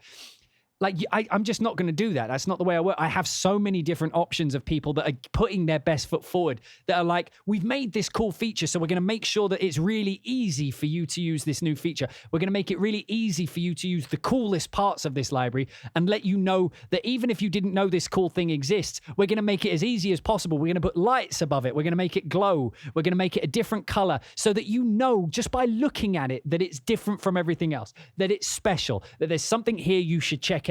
When you just give me this boring UI of the same thing for every other library you have, and you never differentiate any differences, anything that's special, anything that's unique about this library, I look at it and I don't care. I just don't care that you have something special, because you haven't indicated it to me. It's the most bland gray color UI. You know what I mean? Like, there's nothing exciting about how it looks. And because it's not exciting, I don't care to go looking for the exciting stuff. If I walk into an empty room, I'm not going to check every part of the empty room to see if there's something exciting in there. And when I look at this, I see an empty room, even though I know, because I had the opportunity to go through it, that it's not necessarily that way. It's good content that's just put in a really difficult to get at package. And so, like, the sounds themselves, I love. The transients of the drums, I love. So, like, the sound of the library, the things it has is not my problem. The way that it's presented to me as a composer, the way that they're trying to present it as though, like, it doesn't matter that we have free space. This is our aesthetic choice. You either like it or you don't. And I don't. And that makes it an issue. It makes it a situation whenever I have to review it, because nothing about this UI indicates that there's any part of it that is more unique than anything else, or anything that's drawing me to click it and explore. Like, if you want me to explore the mic positions, why isn't this a different color? Why is it just some bland gray, like, outline of a shape? You know, sure, it's minimalist, but it's shit. It's shit minimalist because it doesn't indicate anything that it doesn't draw me to it the way it's supposed to. It doesn't draw me. It doesn't like separate. Like even the FX thing is difficult to read because the thing the background you've got behind it is all this black and white text, and so it sort of makes it messy. It just looks like a messy UI that needs work. But to this point, they know it does because they've talked about doing the advanced thing, and it just frustrates me when they do it time and time again and act like it's fine. Like I want the sounds. I want to get at them, but just don't make it so difficult. Anyway, let's take a listen to the next thing. Big old snare. Right, so I wanted to work on this one here.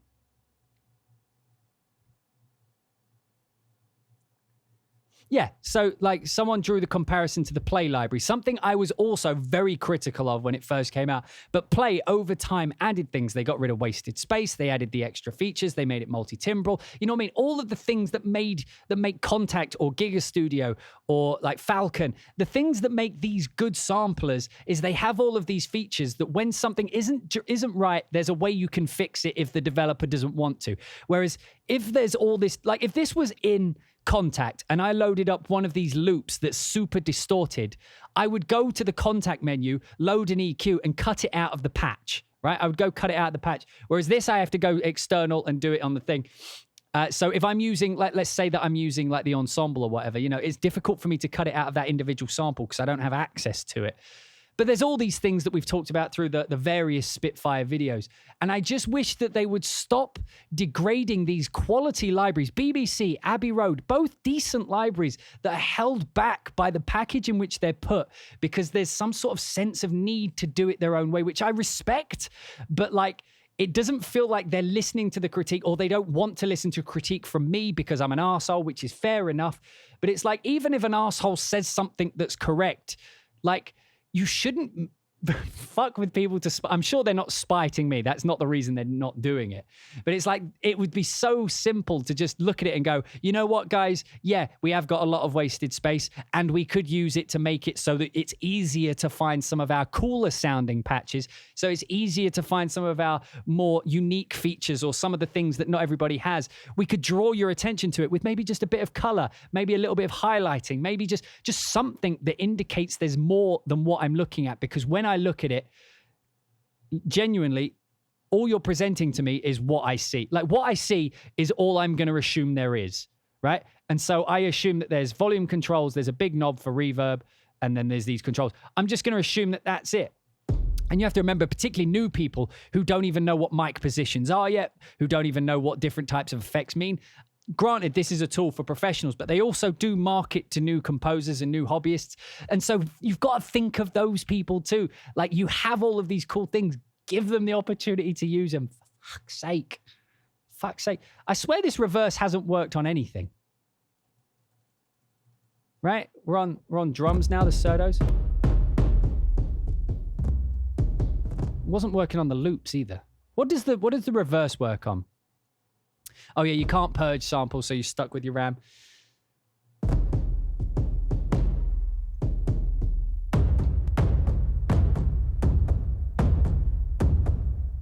Yes, I agree. I agree. Mandrackle says you should allow the composers. You should allow the composers to use 100% of the libraries instead of hiding them, so that you use them in the intended way. It's like, yeah, you can present it in the intended way, but give me an option to do it the way I want to do. And that's what I guess that's the crux of my point. Their intended way always seems to be like the most minimalist, as if minimalism is somehow more attractive to the end user than practicality. Sure, it looks pretty and they can be all hipster with it and be like, but we made this cool design. But it's like, I'm a composer who needs a tool. If I'm buying a hammer, I want it to be a handle that I hold with a bit of metal on top so I can hit a fucking nail, right? I don't want the hammer to like sweep back and be in a circle and then the hammer's pointing backwards and it's like pointing towards me. So if I want to use it, I've actually got to twist my arm upside down and sort of take a run up with the hammer in order to use it. But it's the prettiest fucking hammer I've ever used. And it does put the nail in. It just makes it fucking awkward when you're doing it, but it looks pretty when you're doing it. I hate that approach approach to sample libraries. It's a tool. Like, you can make it look pretty, make it look inspiring. Most companies do, but most companies give you access to the entirety of their content, knowing that the people who are using it because they have either professional lives where they need to write music for a living, so they need to get at the sounds, they need to get at the tool that they've just paid you money in order to use, right? They want to use the library in the track. They don't want to explore it like it's some sort of new PlayStation. They don't want to play with it like it's some sort of new toy. They want to use it for their work. They want to use it as a toy. So get the fuck out of their way with all of this nonsense and minimalism, trying to make it look pretty so that you can be hipster and sell t-shirts that have the same design, and give us the tools that make it easiest for us to utilize all of that hard work you put in recording it and mixing it and editing it. Present it to us so that we can use all the shit you did, not hide it away so that it looks pretty and we can explore and discover it along the way. Like, that's a horrible way to create libraries. And it's something I constantly have to regurgitate with Spitfire libraries, because they're the only ones that consistently keep doing this minimalist approach at the expense of practicality. And as a composer, I value practicality, and using a hammer as a hammer rather than a decorative piece is the way that I would approach it. And now, so for me, that's just my opinion. I know a lot of people do disagree with that. People are like, well, the way it looks inspires me. To me, this is the most boring look ever. It's just dark gray. It's uninspiring to me. Like, whenever I load up something like, like when I load up Virtual Mix Rack, for example, these UIs like have character. They've got colors, they look like they're trying for an aesthetic. One of the things I've always liked about Slate is, even when like they're doing the most basic ones, which is like the volume, like this is just a gain knob basically, but you know what I mean? It's got style, it's got a bit of grit, it's got a bit of dirt, it's got nice lighting, it looks aesthetic, and it makes me want to use it, makes me want to get in and actually play with it because it's aesthetically pleasing. And all of the controls that I can use are on the front panel, and they're there, and I can click them and I can deal with them as you would want to do. When I look at this, it just looks like, I don't know, it looks like someone opened up Photoshop for the first time and then just put things where they want them. That's what it looks like. There's no shading. I mean, there is shading, but there's no shading. There's no integration. It's just the same thing they do over and over again. They just change the background image. And it's just as impractical now as it was when Hans Zimmer Strings came out, when BBC came out, when Abbey Road came out. And I had the exact same critiques then. But the fact that they're continuing to not change them and act like this is the best way to do it, I think warrants me consistently keep pointing out the fact that for people like me, and again, this is for people like me, it's not everybody, but for people like me, it needs more. You need that advanced view. You need that ability to have access to all of your effort so that I can use it in the best way I want to, which is the reason I paid money in the first place. Well, I got this one for review, but the reason people pay money for the libraries in order to use them. We want to use your effort. We want to use all your hard work and effort. Make it as easy as possible. Sorry, that was a really long rant that said the same thing about 7 times, but it has to be said because they keep ignoring it. Okay, I apologize. Was I a bit off the mark there, guys? Was I a bit off the mark? Right, let me try out this drum. So we got the surdos up now. It's not even that there's no shading. It's like there's no effort. It's low effort is what I mean. Is that like, this is just a line with the dot on the top. This is literally just text put on the top. Like you would if I loaded up Photoshop, this is what Photoshop looks like when someone does it. You know what I mean? It's just and then they put the things over the top. It's just a background with elements on top of it. There's no integration of the elements. There's no, from an aesthetic standpoint, it's low effort is what it looks like. It looks cheap to me. It looks like someone loaded up Photoshop and just put things over a background. And that's why I was comparing it to the Slate thing. When I look at the Slate things, they don't look like someone just loaded up Photoshop and put the elements over a background. It looks like they integrated it. It looks like they cared about making it aesthetically pleasing, because aesthetically pleasing inspires us to create, because creation is an inspiration-led industry. Like, we like things that feel tactile, that look great. It looks high effort. And when you can tell someone's put the effort into making something great aesthetically, there's a better chance that you're going to either enjoy it more or feel like you're enjoying it more placebo-wise, because you like how it looks. It's giving you the right feeling, which is making you approach it. Like, you have to remember that creation is something you feel. And so it's tactile and it's based around inspiration. It's based around what's around you, the tools you're using and stuff. And so when I have access to things like that, and then I look at this, and it's the same design that I didn't like from the previous three, then I have an issue. The fact they haven't changed it means that I'm going to keep pointing it out. And I keep and I think you can tell the difference between the effort of the Slate look and this look, right? Like there is a very clear difference of effort. This looks low effort. Anyway, on that point, right, so I was doing this line.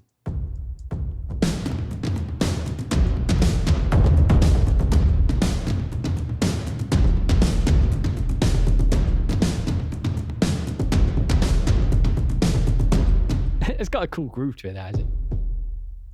All right, let's try it with something else.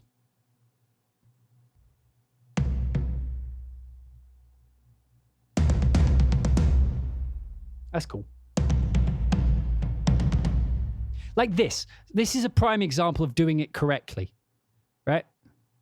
Ish. Like having the different players like that split out makes me want to use them, right?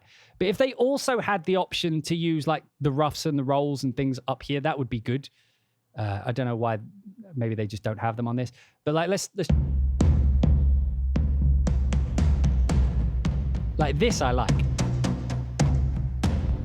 Let's try the different mixes. Like that sounds incredible. Genuinely, that sounds amazing. Why is it hidden on page 2? Like that sounds smaller. This sounds more epic. Sounds wide. Sounds proper. Sounds appropriate. That sounds pretty good. I think 2 was my favorite. Hey, Hybrid Punk. I didn't know you were streaming too, dude. Welcome. Like, I like this sound. Sort of. It's got a little bit of low mid in there. Oh, it's just straight up lows. No, there it is. This fucker. Just that low. Well, by the way, when I'm EQing this, like when I EQ this, do you guys hear it as better or worse? Ready?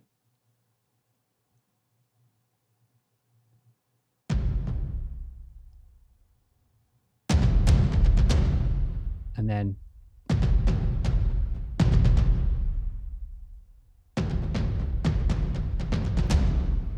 like to me, it just takes a lot of this sound that's just constantly over the top of everything. You know what I mean? Most of the sounds they have, it's like they recorded them, they sounded cool, but there's all these like weird resonances, like they didn't take the time to get in and do like some dynamic EQ just to kind of calm them down. Because like this isn't layered with anything else, and it sounds like it's already starting to like create resonant frequencies with itself. Like one drum, you see, you hear all that low end at the end, that low end at the end. It layers up, right? So when you play multiple, they stack. They stack, so you end up with this resonant frequency in the low, and it ends up being muddy. But then, like, if I take that down just a bit, in fact, I'm going to bring it down by like 3 dB, but take it all the way up to like 150, and then pull out that resonant frequency there. Makes it thinner, but it also makes it, when I play it multiple times, it doesn't layer quite as hard, to me at least. It does sound like I took too much out of it, though.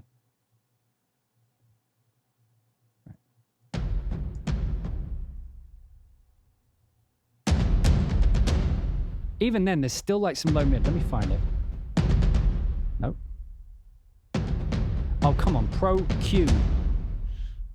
I hate the search. Like it's like I can see it's here.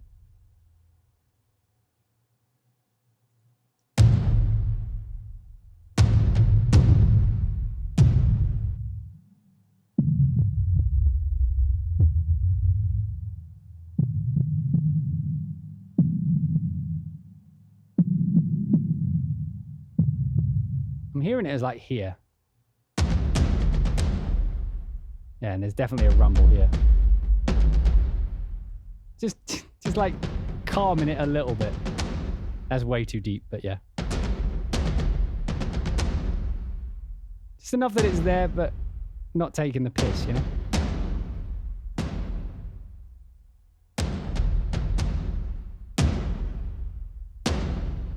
I mean, that's a bit too thin now, actually. Pull that back.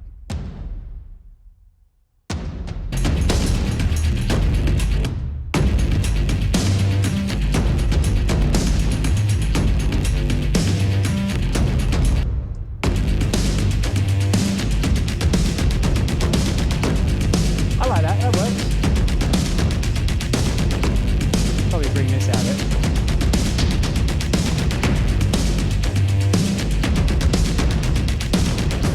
What sound am I? What do I need? There's a tone I need.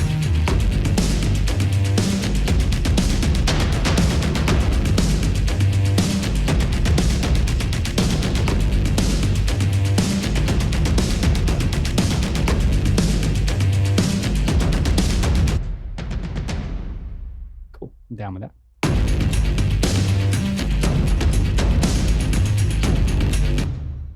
Right, so now let's load up another hammers. So many hammers. So the warp stuff I'm probably not going to use. I would probably never use it anyway because it's sound design stuff. Most sound design stuff I tend to make myself. Because like if I'm at the point where I'm in a track and I need to sound, like I need some sound design sound, I immediately, like if it's a pulse, I'm either going to go to like Loop Masters, find some cool like EDM pulse and then slice it up and do something cool with it that way. As opposed to, like I've never understood people like feeling like using a pulse loop that's a wave file is any different than holding like a key on a synth that's just like playing the same note over and over again. Like there's no difference. It's just that one's a wave file and one's coming out of the synth, you know. I suppose you could tweak it, but like I like to manipulate it that way. And then I'll take those basses, I'll throw them up against the drums. I forget what I was talking about there, but yeah.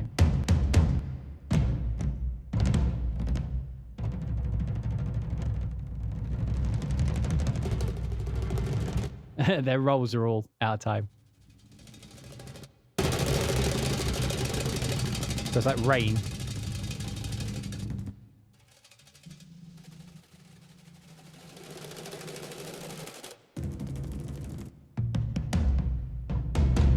Right, I like the sound, but let's see what the mic positions have got for us.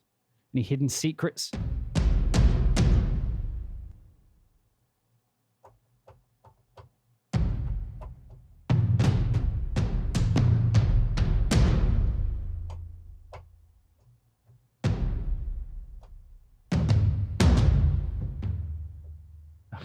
This one's taking a long time to load in. Oh, wait, I loaded the ensemble. Wait, what did I do? Wait, why did it go to the ensemble? Okay. I didn't mean to go to the ensemble. God damn it. Okay. Toms? Maybe I did. Maybe I clicked the wrong one. It's very possible.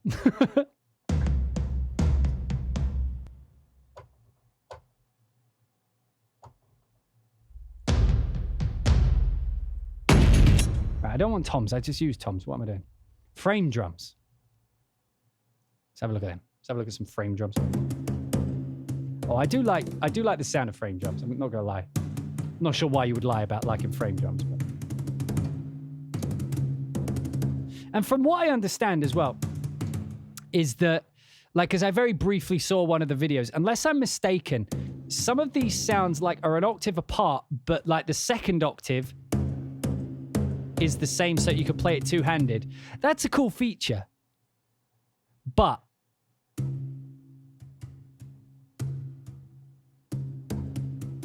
you know what I mean? Like you can do this where you roll over the key. You see at the bottom left, it tells you what it is.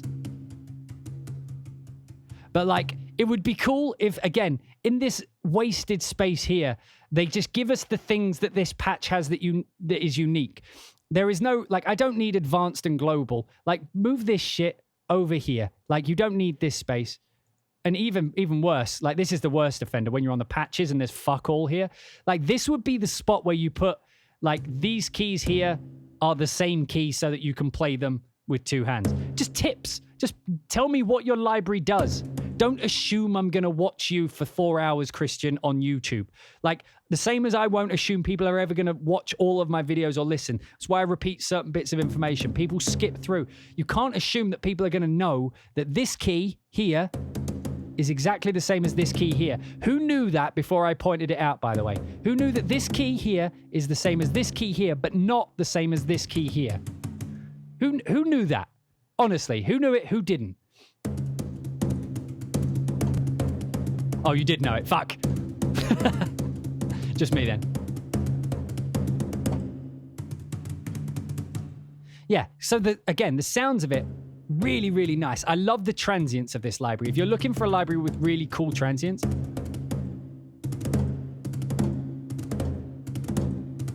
like, I love the way this sounds. Again, most of my issues are with the presentation, with the way it's presented to us, the way it's packaged, the way it's put out into the world is what the failure of this library is. The success is the sound, like the tone of the recordings and the transients. I always talk about transients, but like it's hard to explain. But if you listen, that isn't a click, that's a thud, that's a thum.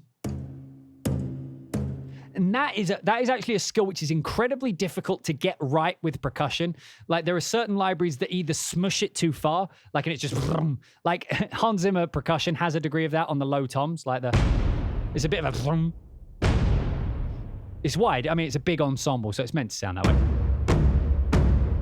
And even that is sort of sharp. I mean, that's pretty good, but these are on another level. That is another level. In terms of the actual transient of the drum.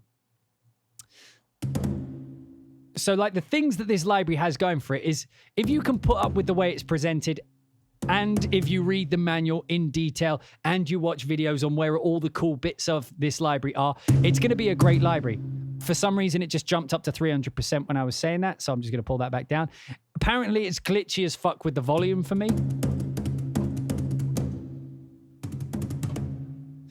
But I just wish that they would present the samples that we have in a more clear manner. Right, let's play along with it.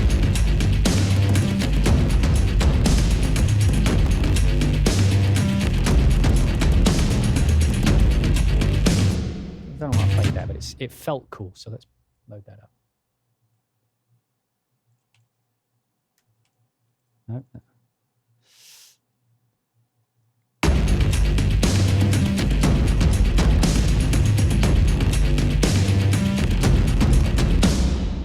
I was doing da-da, da-da.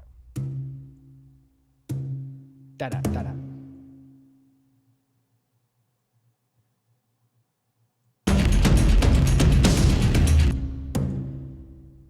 What does that sound like? That.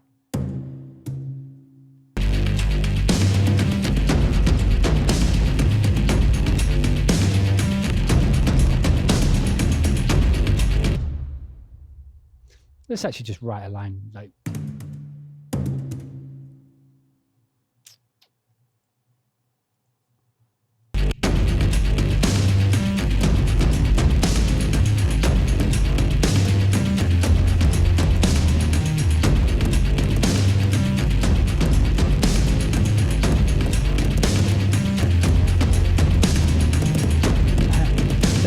I knew what I was trying to play, but the delay was insane. So da da da da da da.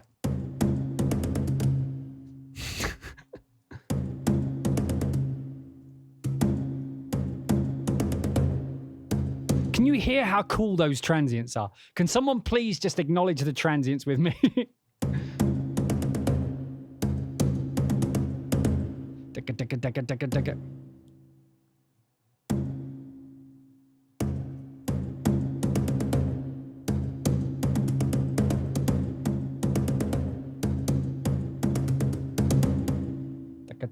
I like that.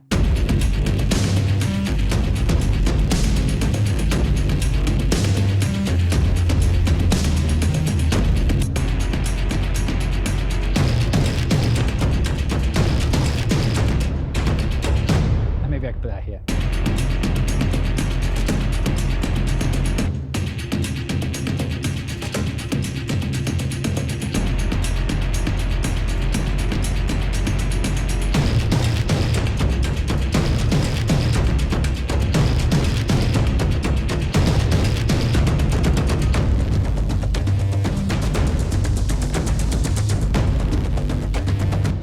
By the way, that's a fun thing to do. Like with your effects, don't be afraid to do that. So with the OTT, all I did, like this is a fun thing to do.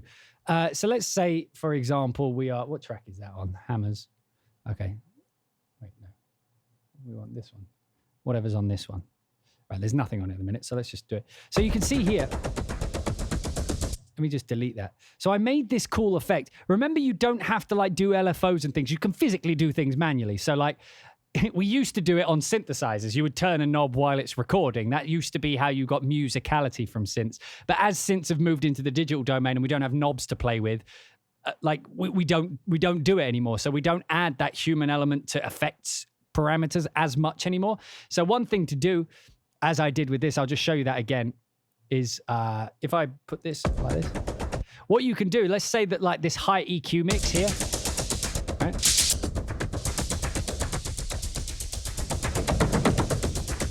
Right, we can move these. So what you do is you just click the right automation, right? And then you just play along while it plays and it records it. So watch.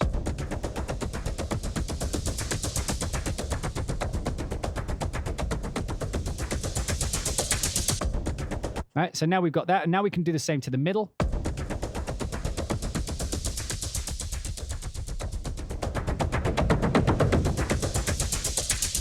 Not that I would have it ebb and flow in that way.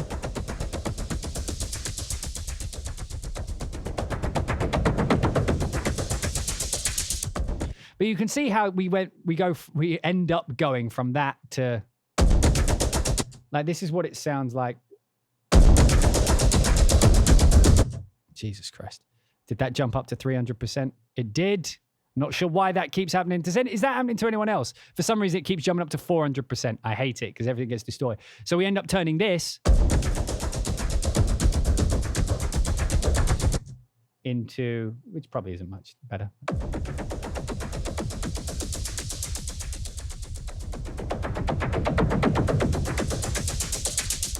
I mean, like, that was a shit, like, it was a shit sound design, granted, but you can do things.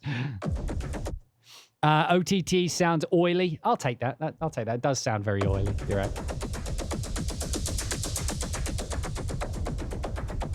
But you hear how we now have that riser at the top, but without that,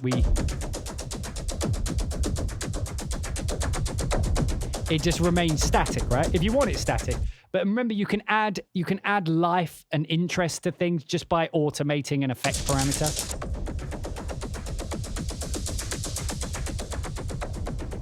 You can even do it like with the mix knob, right?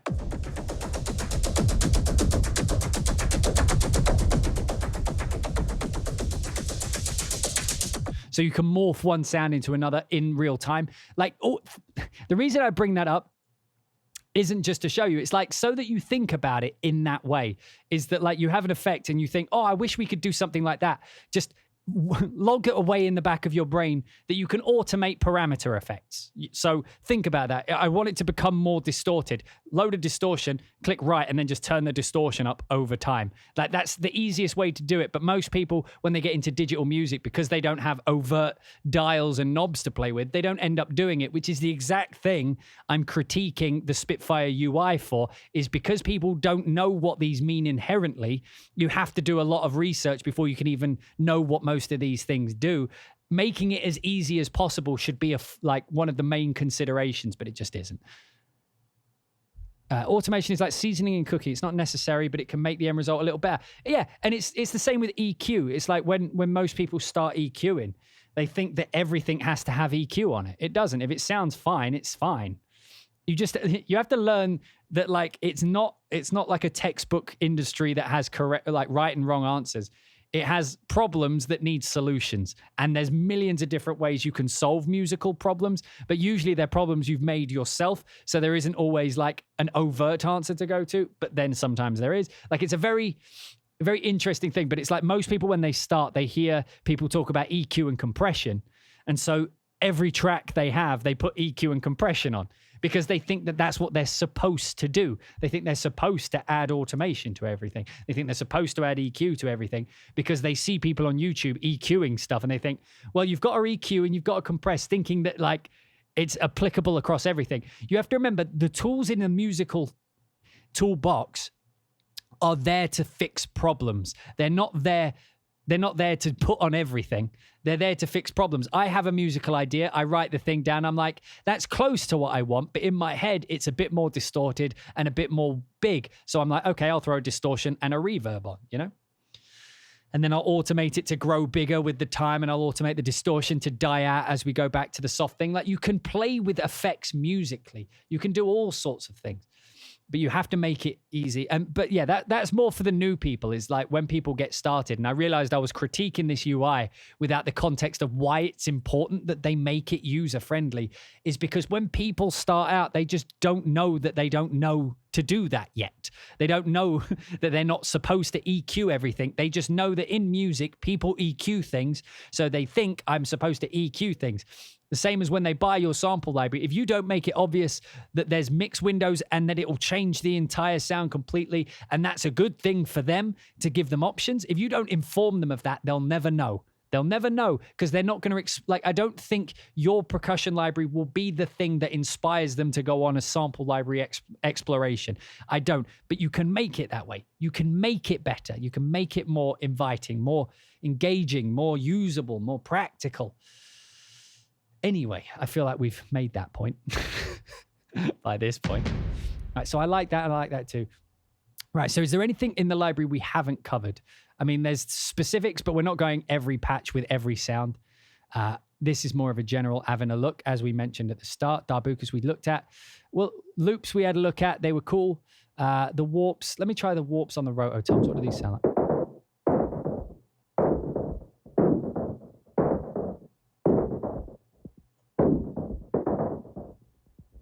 I mean, that's kind of cool. Like, I'm not a fan of this as well. Someone mentioned it in the chat room, but like how like just turning on a mic position doesn't always pull it up. Like, you have to turn it on and pull it up. Just an extra 2 clicks that don't need to exist.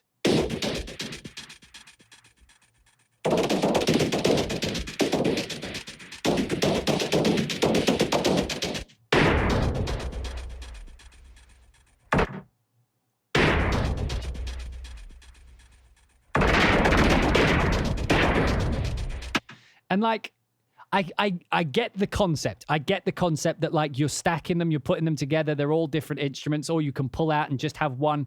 But I don't know what they do. I literally, like, I understand the concept. The concept of this isn't what I'm having trouble. Like, yeah, sure, have multiple different sound designs. That's cool. I like that as a concept. Make each one different and make it so you can stack them. Perfect idea. Great idea. But what does Warp 2 do? You've heard it already, chat room. What does Warp 2 sound like? You've heard that sound already. What does it sound like? Like, when you're in a rush, you've got 5 minutes to make a cool sound out of this. What does Warp 2 sound like right now? And what do you think it's going to do? Like, there's no way of knowing. Some of them are high-pitched, like, weird effects. Some of them are low booms. Some of them are just distortion on distortion. They're all warps, but there's no indication of what they do, which means that they are expecting the composer on their end to be experimenting with it when they're supposed to be using it in a practical setting, or they're supposed to explore it when they're not working so that they know what each of those do. But there's so many different types of... Okay, so let's go to rototoms. Warp. Okay, what's Warp 2 going to do on this drum? Any predictions?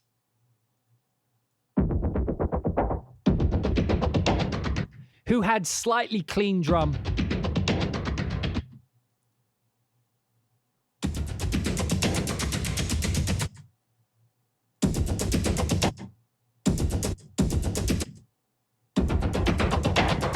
You see, because that's a cool sound.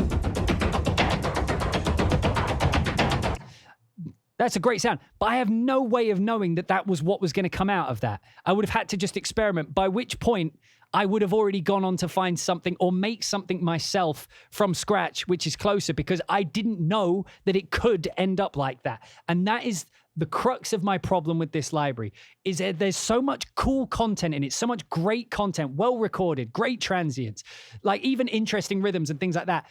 But it's just difficult to get at because I don't know what any of it does. And they could say, sure, read the manual, but I'm not going to remember what Warp 2 on Rototoms does. I'm not going to remember what Warp 8 does on the bass drums. Like, you're telling me that I have to know what all these things are in order to utilize them in the way that you've designed them, which means it's a poor design because I'm never going to be able to use them because I don't know that they exist in that way. Like, either give a visual representation of what that sound does. What's that Abyss one? Is it Abyss? Well, there's libraries out there that just give the icon a little hint of what it's going to be. You know, like have an icon for bass, have an icon for mid, have an icon for effects, and just put it under the mic position. I know it's more work for you guys, and you guys seem adverse to adding any extra effort than is the base level required to get the fucking library out. But if you add these little elements, at least then I know what doing that will add to it. Right now, it just says warp 1, 2, 3, 4, 5, 6, 7. How do I know? Like, I'm like, oh, I like this sound, but I want to add like some more like crunchiness to it. Which one of the 10 does that? Like, there's no way on the UI for me to figure that out other than just going through them all one by one, waiting for it to load, then having to re-click to fucking slide the thing up and then figure out whether or not I like the sound. It's too many steps on the way to me figuring out whether or not I like it. So I'm just never going to use it. And so the warps in this, I'm probably never going to use.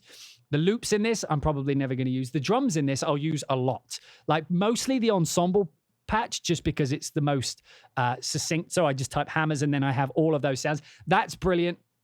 That one patch is almost worth the library itself, to be honest, like if you're into this kind of sound. But then you have to weigh it up against things like the master ensemble percussion sessions from Heaviosity and Damage. It sounds a bit like Damage 1 and 2. Well, it sounds more like Damage 1 than it does Damage 2. And so, like, you're comparing the price of that up against that, and where Heaviosity, their UIs are much more obvious about what everything does. Let me just load up some Heaviosity to compare tone. I'll load Damage 1 because it is, I'd say it's closer in tone to Damage 1. In fact, I'd say it's closer to the Master Ensemble, so I'm going to load those up as well. So to me, it's like the drums. Is it the drums? It's definitely like the metals. I'll load both. It's NKS compatible, so you could try complete control for previews. But then you're relying on external aspects to inform people about your product. It's like, no, they should be the ones who are telling us, not we should be figuring it out. Like, that's what I'm saying. It's like we're not standing up for ourselves enough as composers when this kind of nonsense happens. It's like they're putting too much reliance on us because they don't want to put in the effort and the hard work to do it, because they just care about making the money. They don't care about whether it's the most minimal amount of effort on the UI they can physically do in order to sell it. Like, when you look at this UI, there are many, many things all of us, I think, could objectively look at and say, this could be better. And I don't think, like, I have too much respect for them as developers to think that they don't know that they don't know that they could make that UI incredibly better, more functional, more usable. I just think they don't want to. That's the feeling I get from them, is that, like, there's nothing in it for us. We're not going to make any more money if we put more effort in. So let's just keep it as is. Again, that's complete speculation, but it's just based on what I see. Like, they must know that there's better ways to do it. They must know that people are going to struggle. They must know these things because it's happened every time, and I've pointed it out every time that I've used the Spitfire library. I've had people in the message boards on VI Control agree with the exact same sentiment I'm saying. There is no way in hell they don't know these things, which to me says that either they willfully don't, or they just don't care. They just don't care because, you know, people are still buying it. I mean, that's the point. But then we look at, like, the UI from, like, Heaviosity, for example.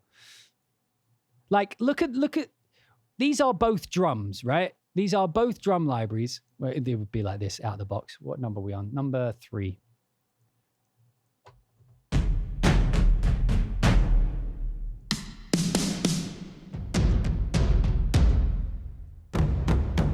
Oh.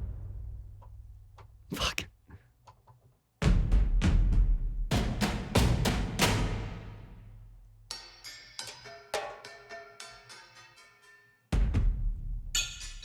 Okay, we're going to do a test.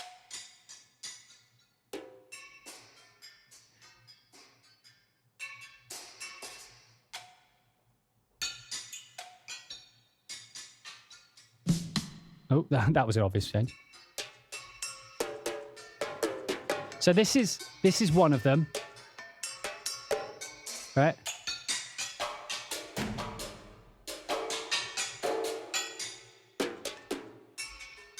Similar vibe. Like, they're not the same sound, but similar vibe is what I mean by that. They both occupy the same space in the percussion world. Oh.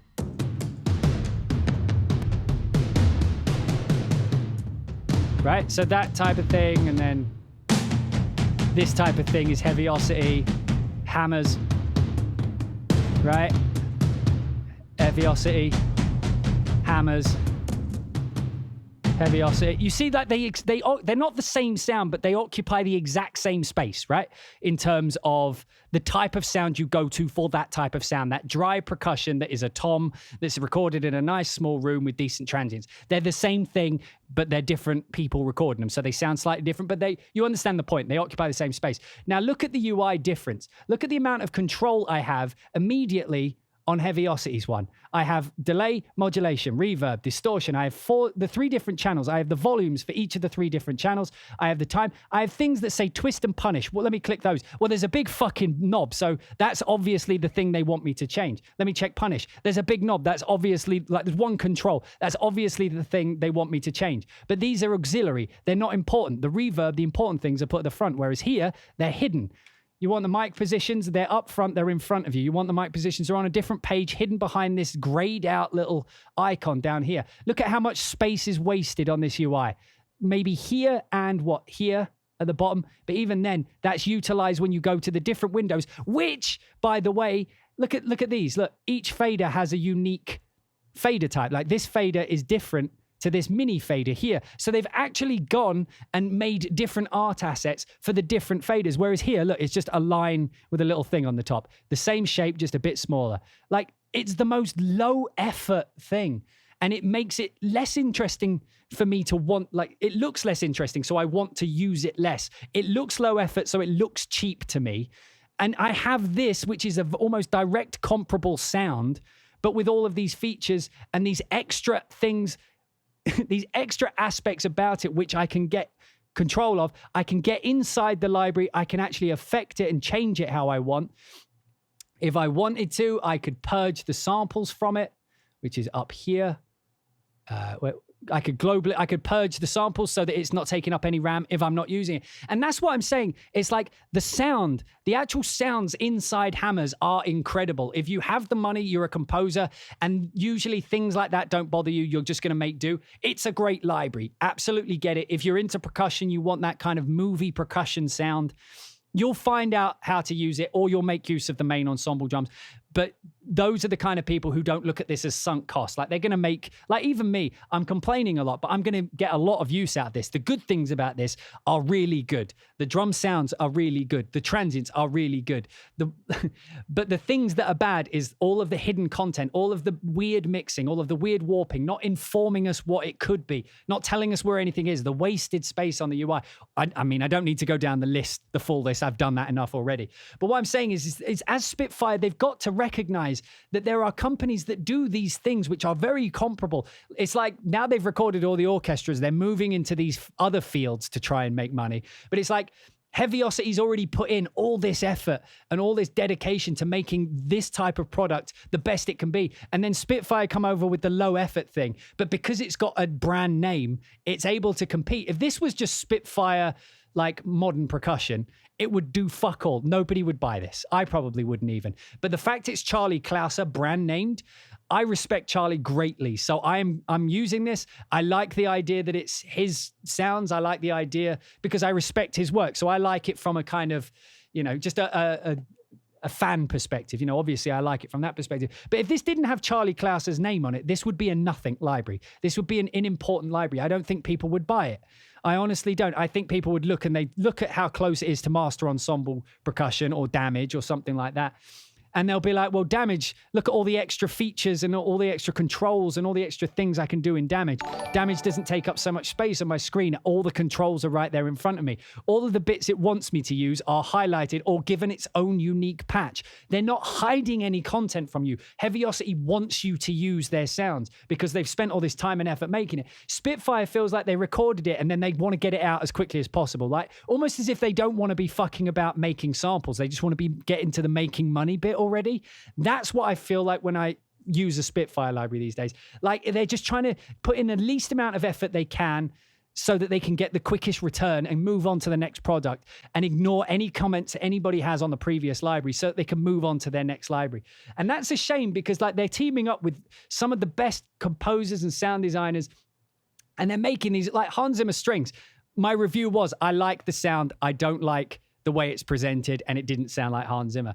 About Abbey Road, I kind of like the sounds. It doesn't work well in the Spitfire thing. Also, it's the most bread and butter library you could have made in Abbey Road. BBC SO, too big. I really like the tone of some of the sounds. Some of the sounds sounded lazy and bad, but it was all the way it was presented. It made it unusable for me to use. Hammers, it's Charlie Clouser, someone I respect greatly. The drums sound great, but it's a library that I'm going to struggle to use or want to use because of all these things that are completely separated from how good the actual samples are, which is what it should be, which is why a lot of people are so just stick to Contact because they know with Contact, they know where everything is. They've had it for 10 years. But anyway, there's this expectation from Spitfire. It feels like they expect everybody to just understand their UI as much as they do, or as much as they would with Contact, or if you can't, just read the fucking manual, or you're not smart enough to figure. Like, I just don't like what it represents and the way it's presented. I am looking forward to their advanced version of it.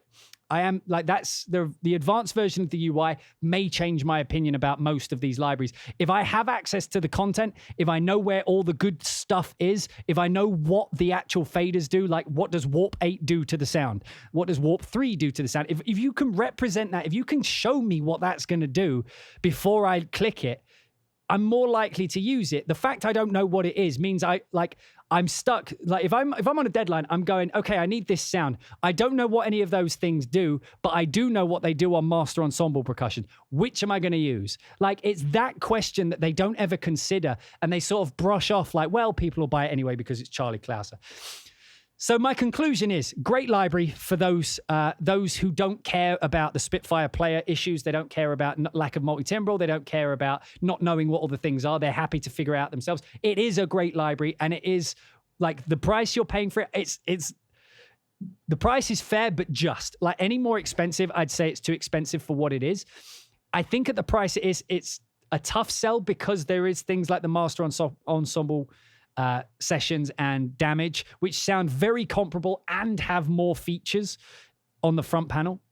But they don't have, like if you're a fan of Charlie Clouser, there is a Charlie Clouser vibe running through this. So, if you're into that type of sound, this is an absolute must buy. If, however, like you already have Damage, you already have master ensemble percussions, you already have a lot of percussion, you don't particularly need a new dry percussion, you might not be for you. If any of the Spitfire things I pointed out, the bugs or the way that the company presents it, then it's probably not for you. And also, like, if you're just a hobbyist, it might go up to the very expensive end for you. Like, there are comparable products which you can get. So, yeah, if you're a professional, it's a great library, but you'll have to deal with Spitfire stuff. If you're not a professional, you do it for a hobbyist, or you're not sure whether or not you need it, you could probably give it a miss. But then I would revisit it in the future once they've hopefully either updated or made it more user-friendly. If they never do that, then give it a pass. But if they do give it some updates, then maybe give it another visit. Like I've always said that, like if they update the Spitfire player that fixes all my issues with Hans Zimmer, Abbey Road, BBC, and now Hammers, I'm 100% willing to go revisit them and give them another chance, because believe it or not, when I get sample libraries, I want to use them. I want them to be great. I want them to be the best thing ever. And Spitfire is the biggest sample company we have, so I hold them to a higher standard. I know people think I'm harsh on them, but I hold them to a higher standard because they are the biggest company we have in samples, and it feels to me like they don't care. They don't care about it. Like they don't want it. There's no hunger. There's no drive to make the best product. It feels like they're just making whatever makes them the most money. And I hope that soon they get some of that fire back, because early Spitfire, where they had the hunger and the desire to actually create, not just make money, that was the Spitfire I respect. And I keep giving them these critiques in the hope that they understand that, like, that's why people like them, not because, or sorry, I use people generally. That's the reason I think a lot of people invested with them initially, because you could feel the hunger, you could feel the drive, you could feel the creativity, you could feel that they were trying new ideas. Now it just feels like they're trying to make money. And it couldn't be more personified in the way that the UI here is presented, with the most low effort, just put a different background on it.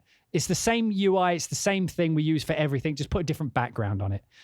And it feels lazy, feels cheap. And so I'm happy to revisit it. I want to revisit it. I want it to be the best library it can be. So hopefully, Spitfire make it through some of this video and they either listen or, it's okay if they listen and disagree. It's their company. I'm just saying that I can tell you how I feel from my perspective as a working composer in the film and game industry who works maybe a little bit different, but who also assumes that there are people who think like him. I think there are people who think like me. I've had too many people message me and say that they agree with me to not think that. So hopefully if Spitfire hear this, they know that this isn't like me hating on them. This is me this is me acknowledging their position as the market leader and imploring them to be better, to get that hunger back. Let us feel that you want to make sample libraries. Don't make it feel like you want to make money, because I can feel that dripping through these libraries with the brand names and all that. All those things that are nothing to do with writing good music, they're starting to get into, and it's making it difficult for me to enjoy the libraries because I feel the low effort, whereas I used to feel the high effort. But anyway, that is going to be my Avin a look at Hammers by Spitfire Audio and Charlie Classer. Again, just so that we're clear, I like this library. It sounds great. The transients are great. The drum part of it is great. The loops I will never use, the warps I will never use, but the drum part of it, the part that matters, I think is superb. I think it's great. I just don't like the way it's presented. I don't like how it comes to us. Like, that needs to change, because playability and user interactivity is important. And Spitfire always do great sounds, but it's like they don't give a fuck about anything else in that regard. And I'm sure they do, but I'm just saying that it isn't coming across. It isn't coming across, and I'm not feeling it that way. But anyway, that is my generalized views on my Avin a look at Hammers by Spitfire Audio and Charlie Classer. I hope you guys enjoyed this brief Avin a look. Make sure to let me know what you think down about anything I say along the way. Make sure time code it so I can respond directly to messages. So if I say something you disagree with, or something you want to extrapolate on, or something you want to discuss, make sure when you put your comment, you timestamp it so I know which bit of this video you're talking about, because I know people will disagree with me. But just so we're clear before we get to the end, you can disagree with me and completely think everything I said is wrong. That is fine. Because you are a composer. You are your own composer. If your aesthetic is the complete opposite to mine, it doesn't make it any less valid. And I constantly say I'm a film and game composer, but there's film and game composers who do think and operate completely opposite to me. I'm just putting across what I see in the hope that they can see the through line of their things and fix it. So make sure when you leave your comments, understand that I'm not saying that you're wrong if you disagree with me, or that you are foolish, or if you think completely different to me, that like you're a bad person or stupid or something. Absolutely not the case. This is just how I feel about the library based on my own lived experience as a composer. And then I'm just sharing it to people. And if you agree, that's great. Welcome to the club. If you don't, that's fine. Like, enjoy writing music with it. At the end of the day, I want you guys to write all the best music you can. Like, I don't give a fuck who you give your money to. Like, just have fun and do the best thing. I'm just trying to be here to inform you of the best purchasing decisions you can make based on how I see it. And if you don't like my opinion, that's fine. But make sure when you do disagree, you tell me what you're disagreeing to, because a lot of the time people disagree. They're just saying generalized statements, which are very hard to discuss. So make sure you time code it. But thank you for watching. Thank you to the live stream for sitting around with me today. But if you are watching this on YouTube, this is where the video is going to end for now. If you're on Twitch, stick around. We've still got a few more minutes. If you're on YouTube, hit the subscribe bell, whatever it is. And we will see you guys in the next one.